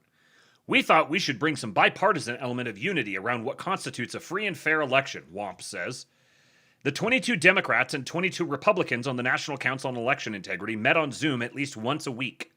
They ran ads in 6 states, made statements, wrote articles, and alerted local officials to potential problems. We had rabid Trump supporters who agreed to serve on the council based on the idea that this is honest, Wamp says. This is going to be just as important, he told me, to convince the liberals when Trump wins. Whichever way it cuts, we're going to stick together. The Voting Rights Lab and Into Action created state-specific memes and graphics, spread by email, text, Twitter, Facebook, Instagram, and TikTok, urging that every vote be counted. Together, they reviewed more than 1 billion times. Protect Democracy's Election Task Force issued reports and held media briefings with high-profile experts across the political spectrum, resulting in widespread coverage of potential election issues and fact-checking of Trump's false claims. The organization's tracking polls found the message was being heard. The percentage of the public that didn't expect to know the winner on election night gradually rose until late October. Until by late October, it was over 70%. A majority also believed that a prolonged count wasn't a sign of problems. We knew exactly what Trump was going to do. He was going to try to use the fact that Democrats voted by mail and Republicans voted in person to make it look like he was ahead, claim victory, say the mail-in votes were fraudulent, and try to get them thrown out, says Project Democracy's Basson. Setting public expectations ahead of time helped undercut those lies. This is the part where I start really losing my fucking patience with these doom-posting retard right faggots on the timeline. Do you realize how much better at politics these people are than you? They dedicate their entire lives to this shit, and they know how it works. Setting public expectations ahead of time.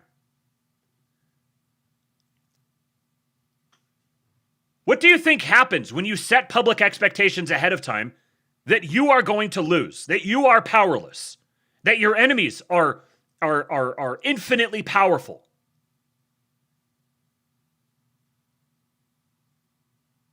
that no matter what happens, it's just going to be bad. Damn it, Bobby. Thank you, nematodes. Damn it, Bobby. Come on. This is Amber McReynolds on the left, Zach Wamp in the middle, and Maurice Mitchell on the right.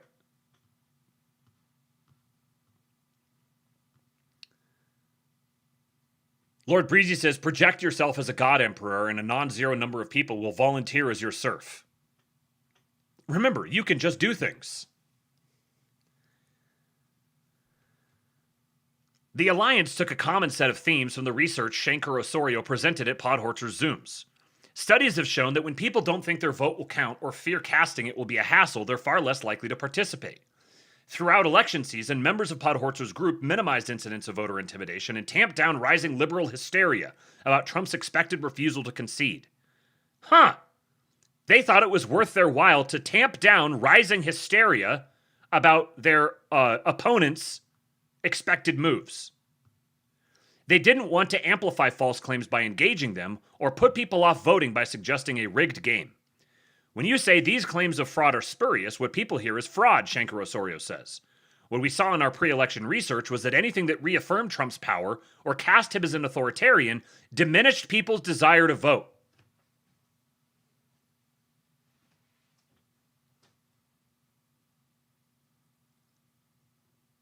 They know how it works. And all of our smart boys consolidating all of their brain cells can't arrive at this very simple truth that amplifying the power of your enemy suits your enemy's interests.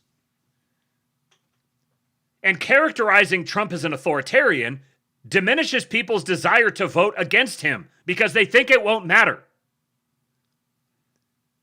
So if you try to amplify your perception of his futility, you're actually increasing the possibility that people will vote against him.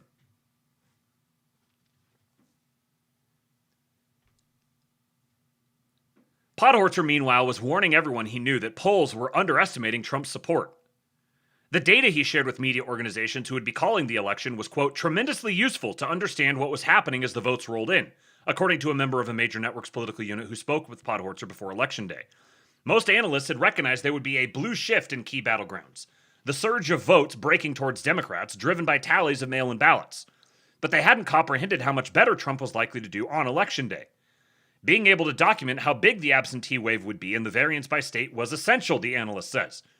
Being able to document how big the absentee wave would be. In other words, how many votes we're going to have to fake. People power. The racial justice uprising sparked by George Floyd's killing in May was not primarily a political movement. The organizers who helped lead it wanted to harness its momentum for the election without allowing it to be co-opted by politicians. Many of those organizers were part of Podhortzer's network, from the activists in battleground states who partner with the Democracy Defense Coalition to organizations with leading roles in the movement for Black Lives. Look, it's just, you could go make a list of every single NGO. This would be an interesting project for someone who feels inclined to post doom porn on the timeline, but thinks they should do something better with their time. Go through, take every single one of these NGOs mentioned, track down their funding to whatever degree you can, and see where they're at today. The best way to ensure people's voices were heard, they decided, was to protect their ability to vote.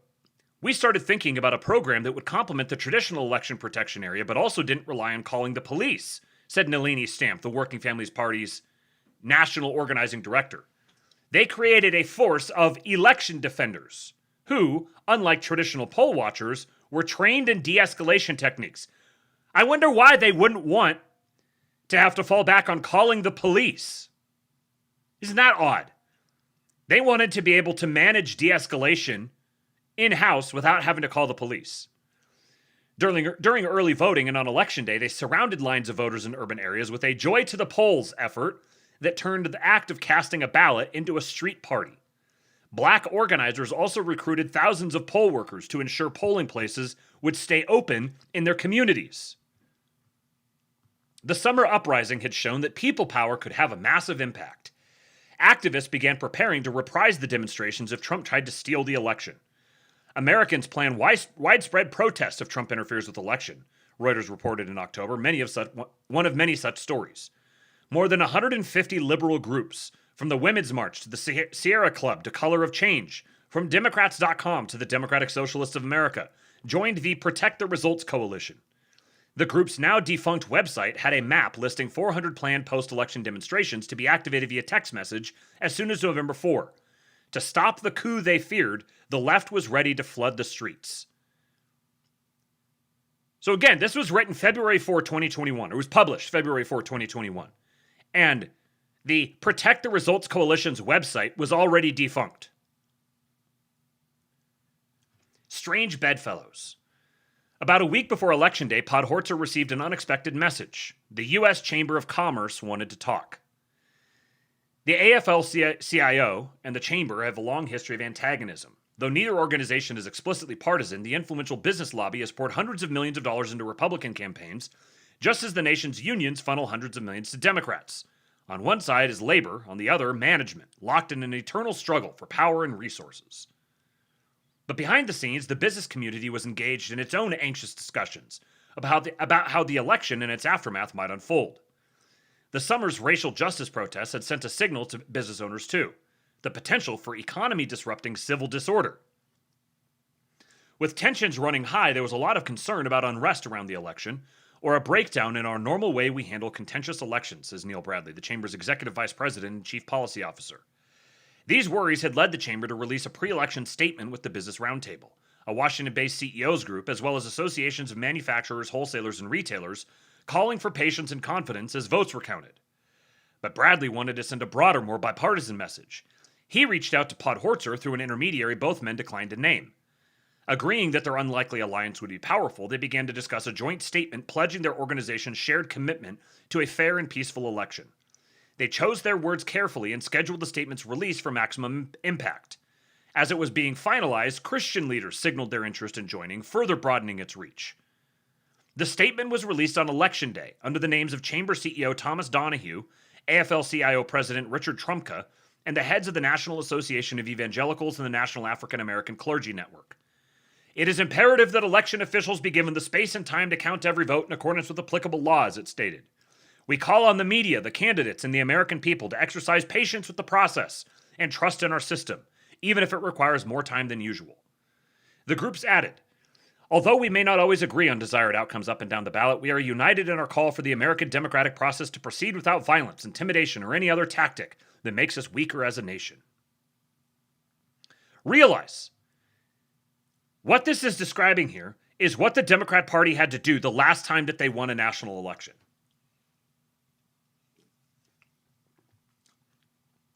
This was what it required. Showing up and standing down.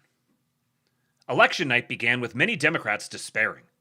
Trump was running ahead of pre-election polling, winning Florida, Ohio, and Texas easily, and keeping Michigan, Wisconsin, and Pennsylvania too close to call.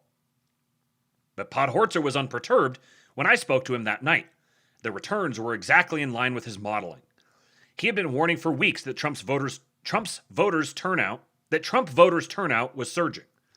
As the numbers dribbled out, he could tell that as long as all the votes were counted, Trump would lose. Don't worry, we've amassed a sufficient load of fake ballots. The Liberal Alliance gathered for an 11 p.m. Zoom call. Hundreds joined. Many were freaking out. It was really important for me and the team in that moment to help ground people in what we had already known was true, says Angela Peoples, director for the Democracy Defense Coalition. Podhorzer presented data to show the group that victory was in hand. While he was talking, Fox News surprised everyone by calling Arizona for Biden. The public awareness campaign had worked.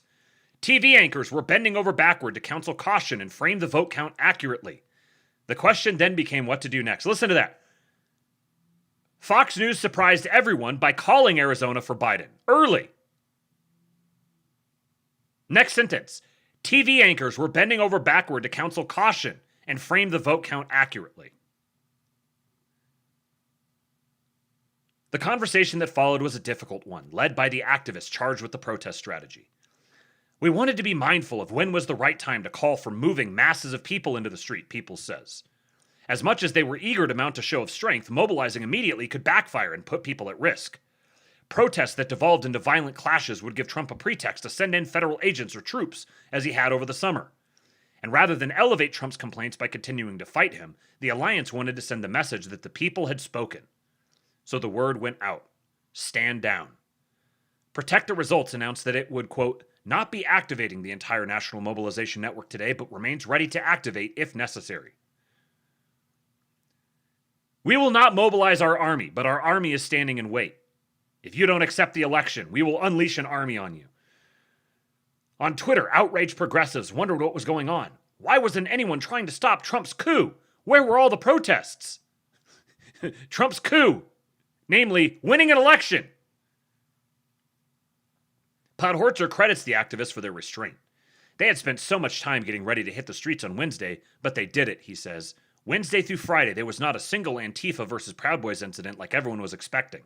And when that didn't materialize, I don't think the Trump campaign had a backup plan.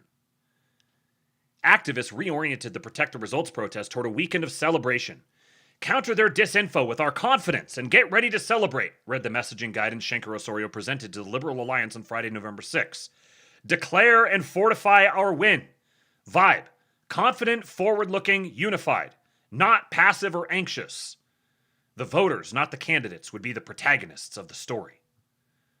Imagine that, projecting confidence. Forward-looking and unification, not being passive and anxious. I wonder why. I wonder why they felt that was important. The planned day of celebration happened to coincide with the election being called on November 7th. Activists dancing in the streets of Philadelphia blasted Beyoncé over an attempted Trump campaign press conference. The Trumpers' next confab was scheduled for Four Seasons Total Landscaping outside the city center, which activists believed was not a coincidence. The people of Philadelphia owned the streets of Philadelphia, crows the Working Families Party's Mitchell. We made them look ridiculous by contrasting our joyous celebration of democracy with their clown show. The votes had been counted. Trump had lost. But the battle wasn't over. The 5 steps to victory.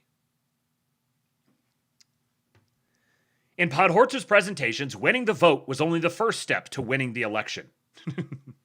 After that came winning the count, winning the certification, winning the Electoral College, and winning the transition steps that are normally formalities, but that he knew Trump would see as opportunities for disruption.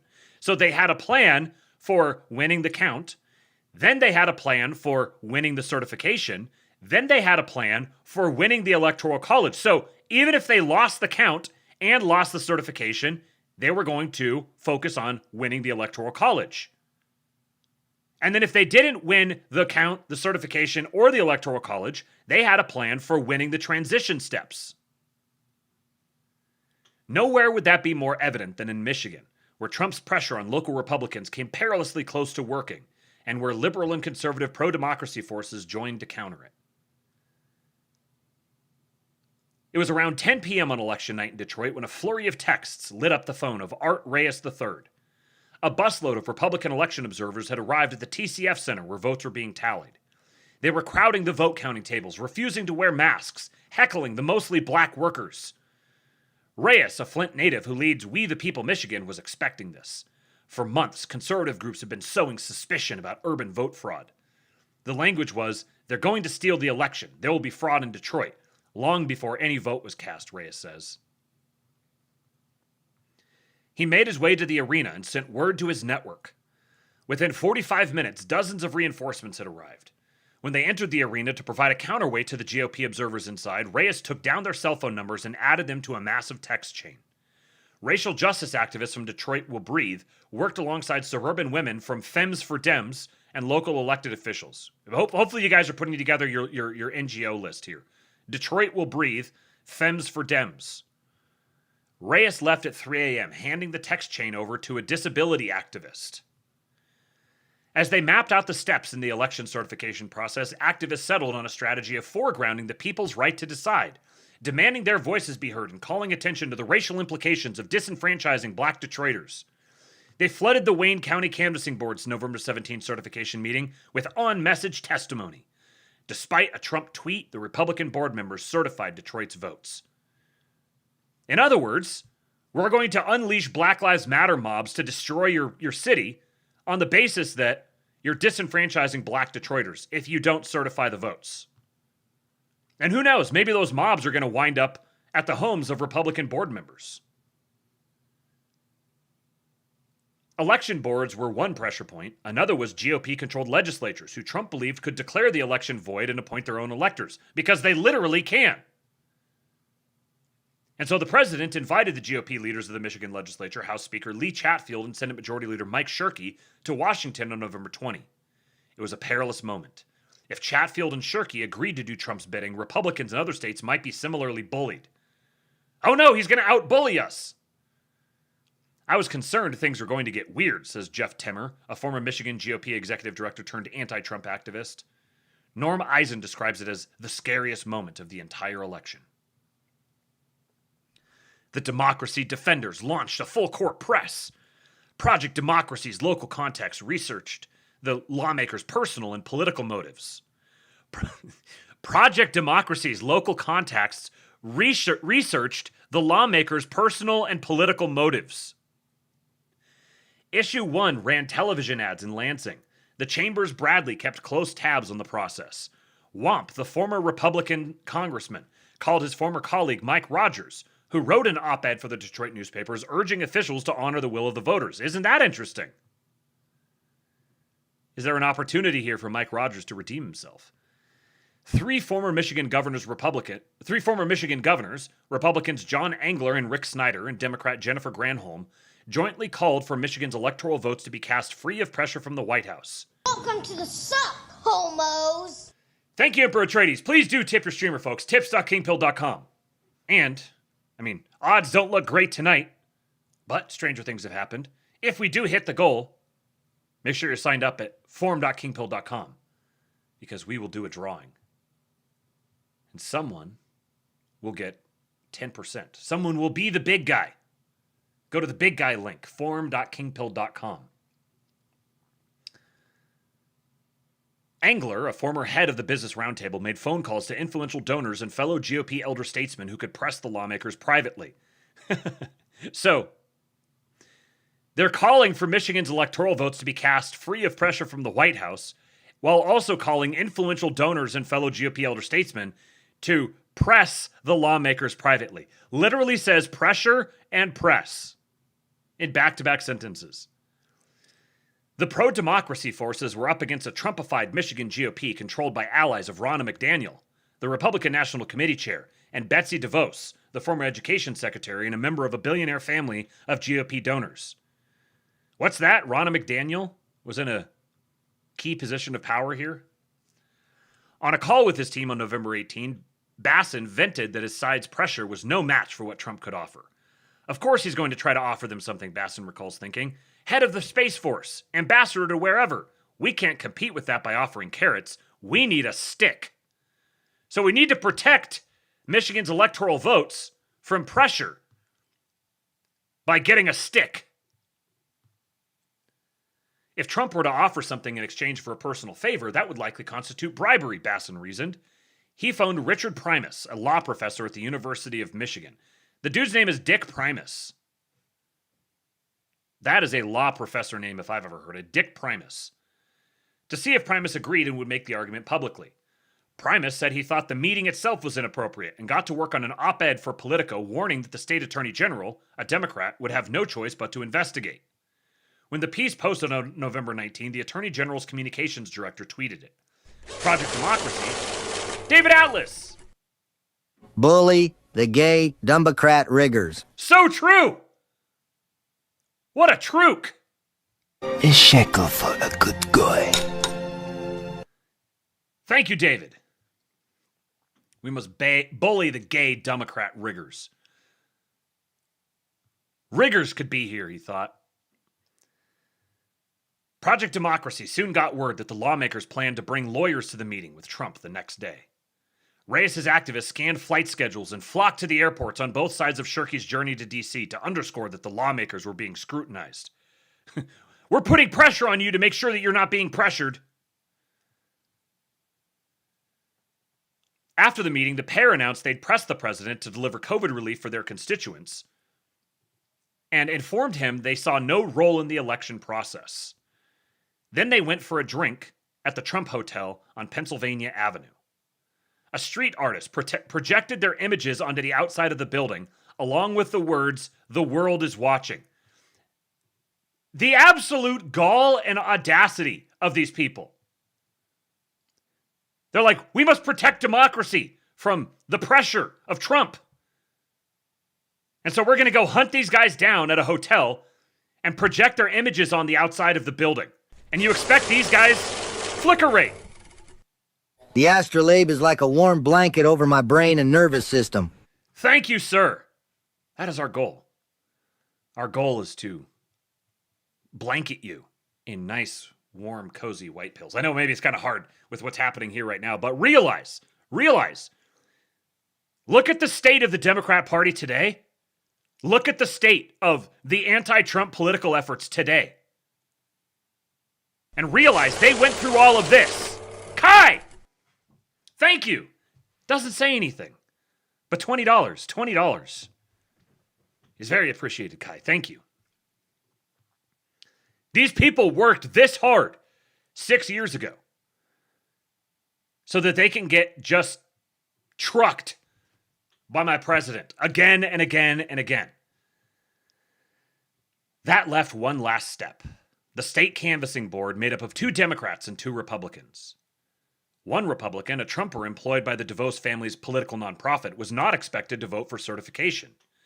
The other Republican on the board was a little-known lawyer named Aaron Van Langeveld. He sent no signals about what he planned to do, leaving everyone on edge.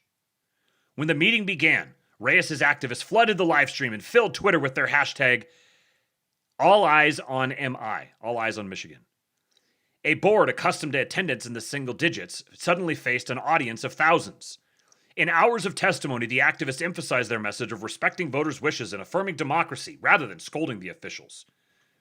We're going to threaten to kill you, but then the words we use, we just want you to respect voters' wishes. We want you to affirm democracy or we're going to kill you and rape your children. Van Langeveld quickly signaled he would follow precedent. The vote was 3-0 to certify. The other Republican abstained. Dick Primus sucks, but I like Winona's got a big brown beaver. That shit slaps like J.B. Pritzker running to the shitter after dump truck at Taco Bell.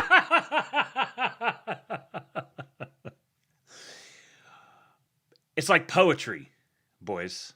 Emperor Atreides, you have a way with words. After that, the dominoes fell. Pennsylvania, Wisconsin, and the rest of the states certified their electors. Republican officials in Arizona and Georgia stood up to Trump's bullying, and the Electoral College voted on schedule on December 14. How close we came. There was one last milestone on Podhortzer's mind, January 6. On the day Congress would meet to tally the electoral count, Trump summoned his supporters to D.C. for a rally. Much to their surprise, the thousands who answered his call were met by virtually no counter-demonstrators. To preserve safety and ensure they couldn't be blamed for any mayhem, the activist left was, quote, strenuously discouraging counter-activity. Podhortzer texted me the morning of January 6 with a crossed fingers emoji. Trump addressed the crowd that afternoon, peddling the lie that lawmakers or Vice President Mike Pence could reject states' electoral votes. He told them to go to the Capitol and fight like hell. Then he returned to the White House as they sacked the building. As lawmakers fled for their lives and his own supporters were shot and trampled, Trump praised the rioters as very special. It was his final attack on democracy, and once again, it failed. By standing down, the democracy campaigners outfoxed their foes. We won by the skin of our teeth, honestly, and that's an important point for folks to sit with, says the Democracy Defense Coalition's Peoples. There's an impulse for some to say voters decided and democracy won. But it's a mistake to think that this election cycle was a show of strength for democracy. It shows how vulnerable democracy is. Literally just stringing words together. What is it? A strength for democracy. What does a strength for democracy even mean? It shows how vulnerable democracy is. What does this mean? Isn't democracy like people voting? Yeah, Homeless Nomad. Congress is explicitly allowed to reject election results in Article 1. Like, it's right there. You can read it with your eyes. Literally. The members of the Alliance to Protect the Election have gone their separate ways. The Democracy Defense Coalition has been disbanded, though the fight back table lives on. Project Democracy and the Good Government advocates have turned their attention to pressing reforms in Congress. Left-wing activists are pressuring the newly empowered Democrats to remember the voters who put them there, while civil rights groups are on guard against further attacks on voting. She keeps using this word pressuring. And it's like, it's just literally when we do it, it's good, and when they do it, it's bad. Many truths there. Business leaders denounce the January 6th attack, and some say they will no longer donate to lawmakers who refuse to certify Biden's victory.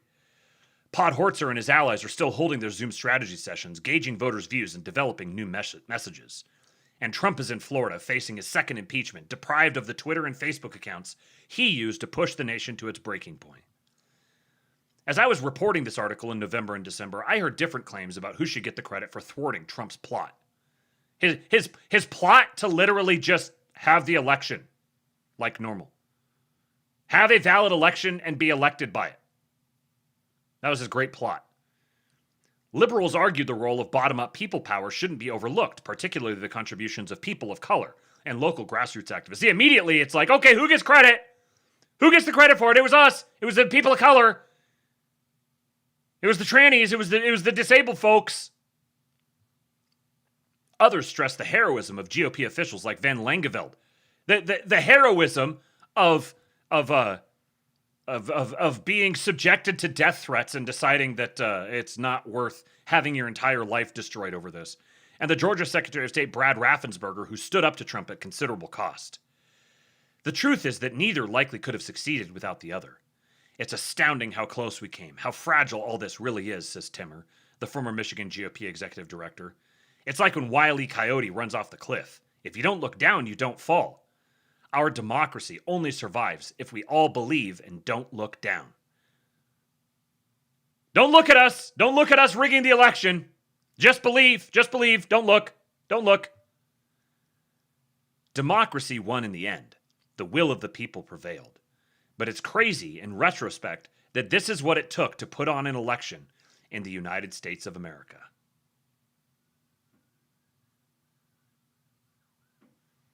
Written by Leslie Dickstein. It's right there. I'm not making it up. It's literally right there. Leslie Dickstein.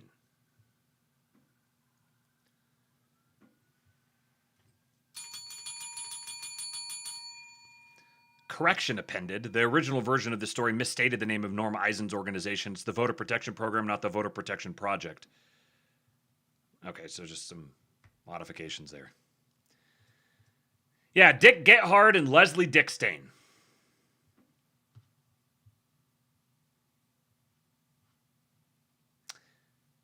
How fascinating.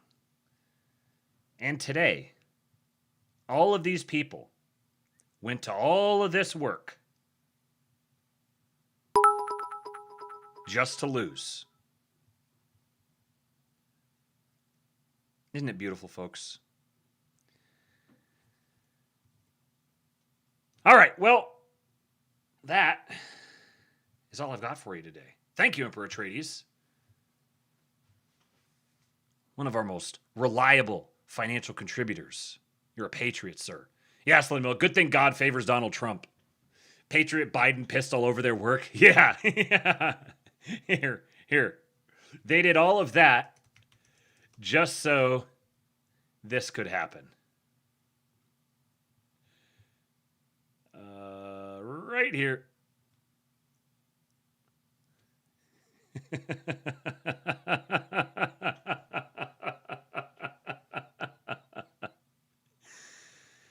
Let's go, Brandon. Indeed.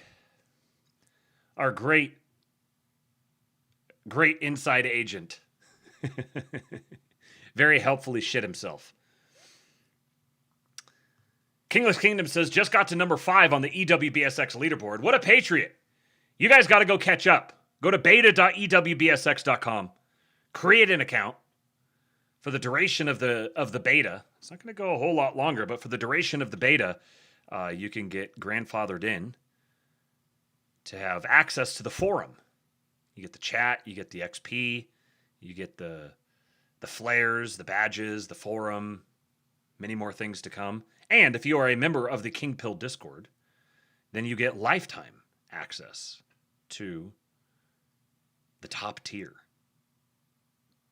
So go sign up, get yourself join a clan, and come have fun with us. beta.ewbsx.com. That's beta.ewbsx.com. Go to kingpill.com and join the King Pill Discord. And if you do, just let me know, and I'll make sure you get your proper access on the EWBSX beta, and share it with some people. Let them know it's one of the best things you can listen to throughout the day. Bangers, white pills, funny stuff. Tuz McGee says, I love the beta.ewbsx.com website. It's the bee's knees, folks. See? Beta.ewbsx.com. Just kind of flows, right? Beta.ewbsx.com. Beta.ewbsx.com. Beta.ewbsx.com. Beta.ewbsx.com. And I'll be back tomorrow for another episode of The Astrolabe. Go follow me on X at KingPilled.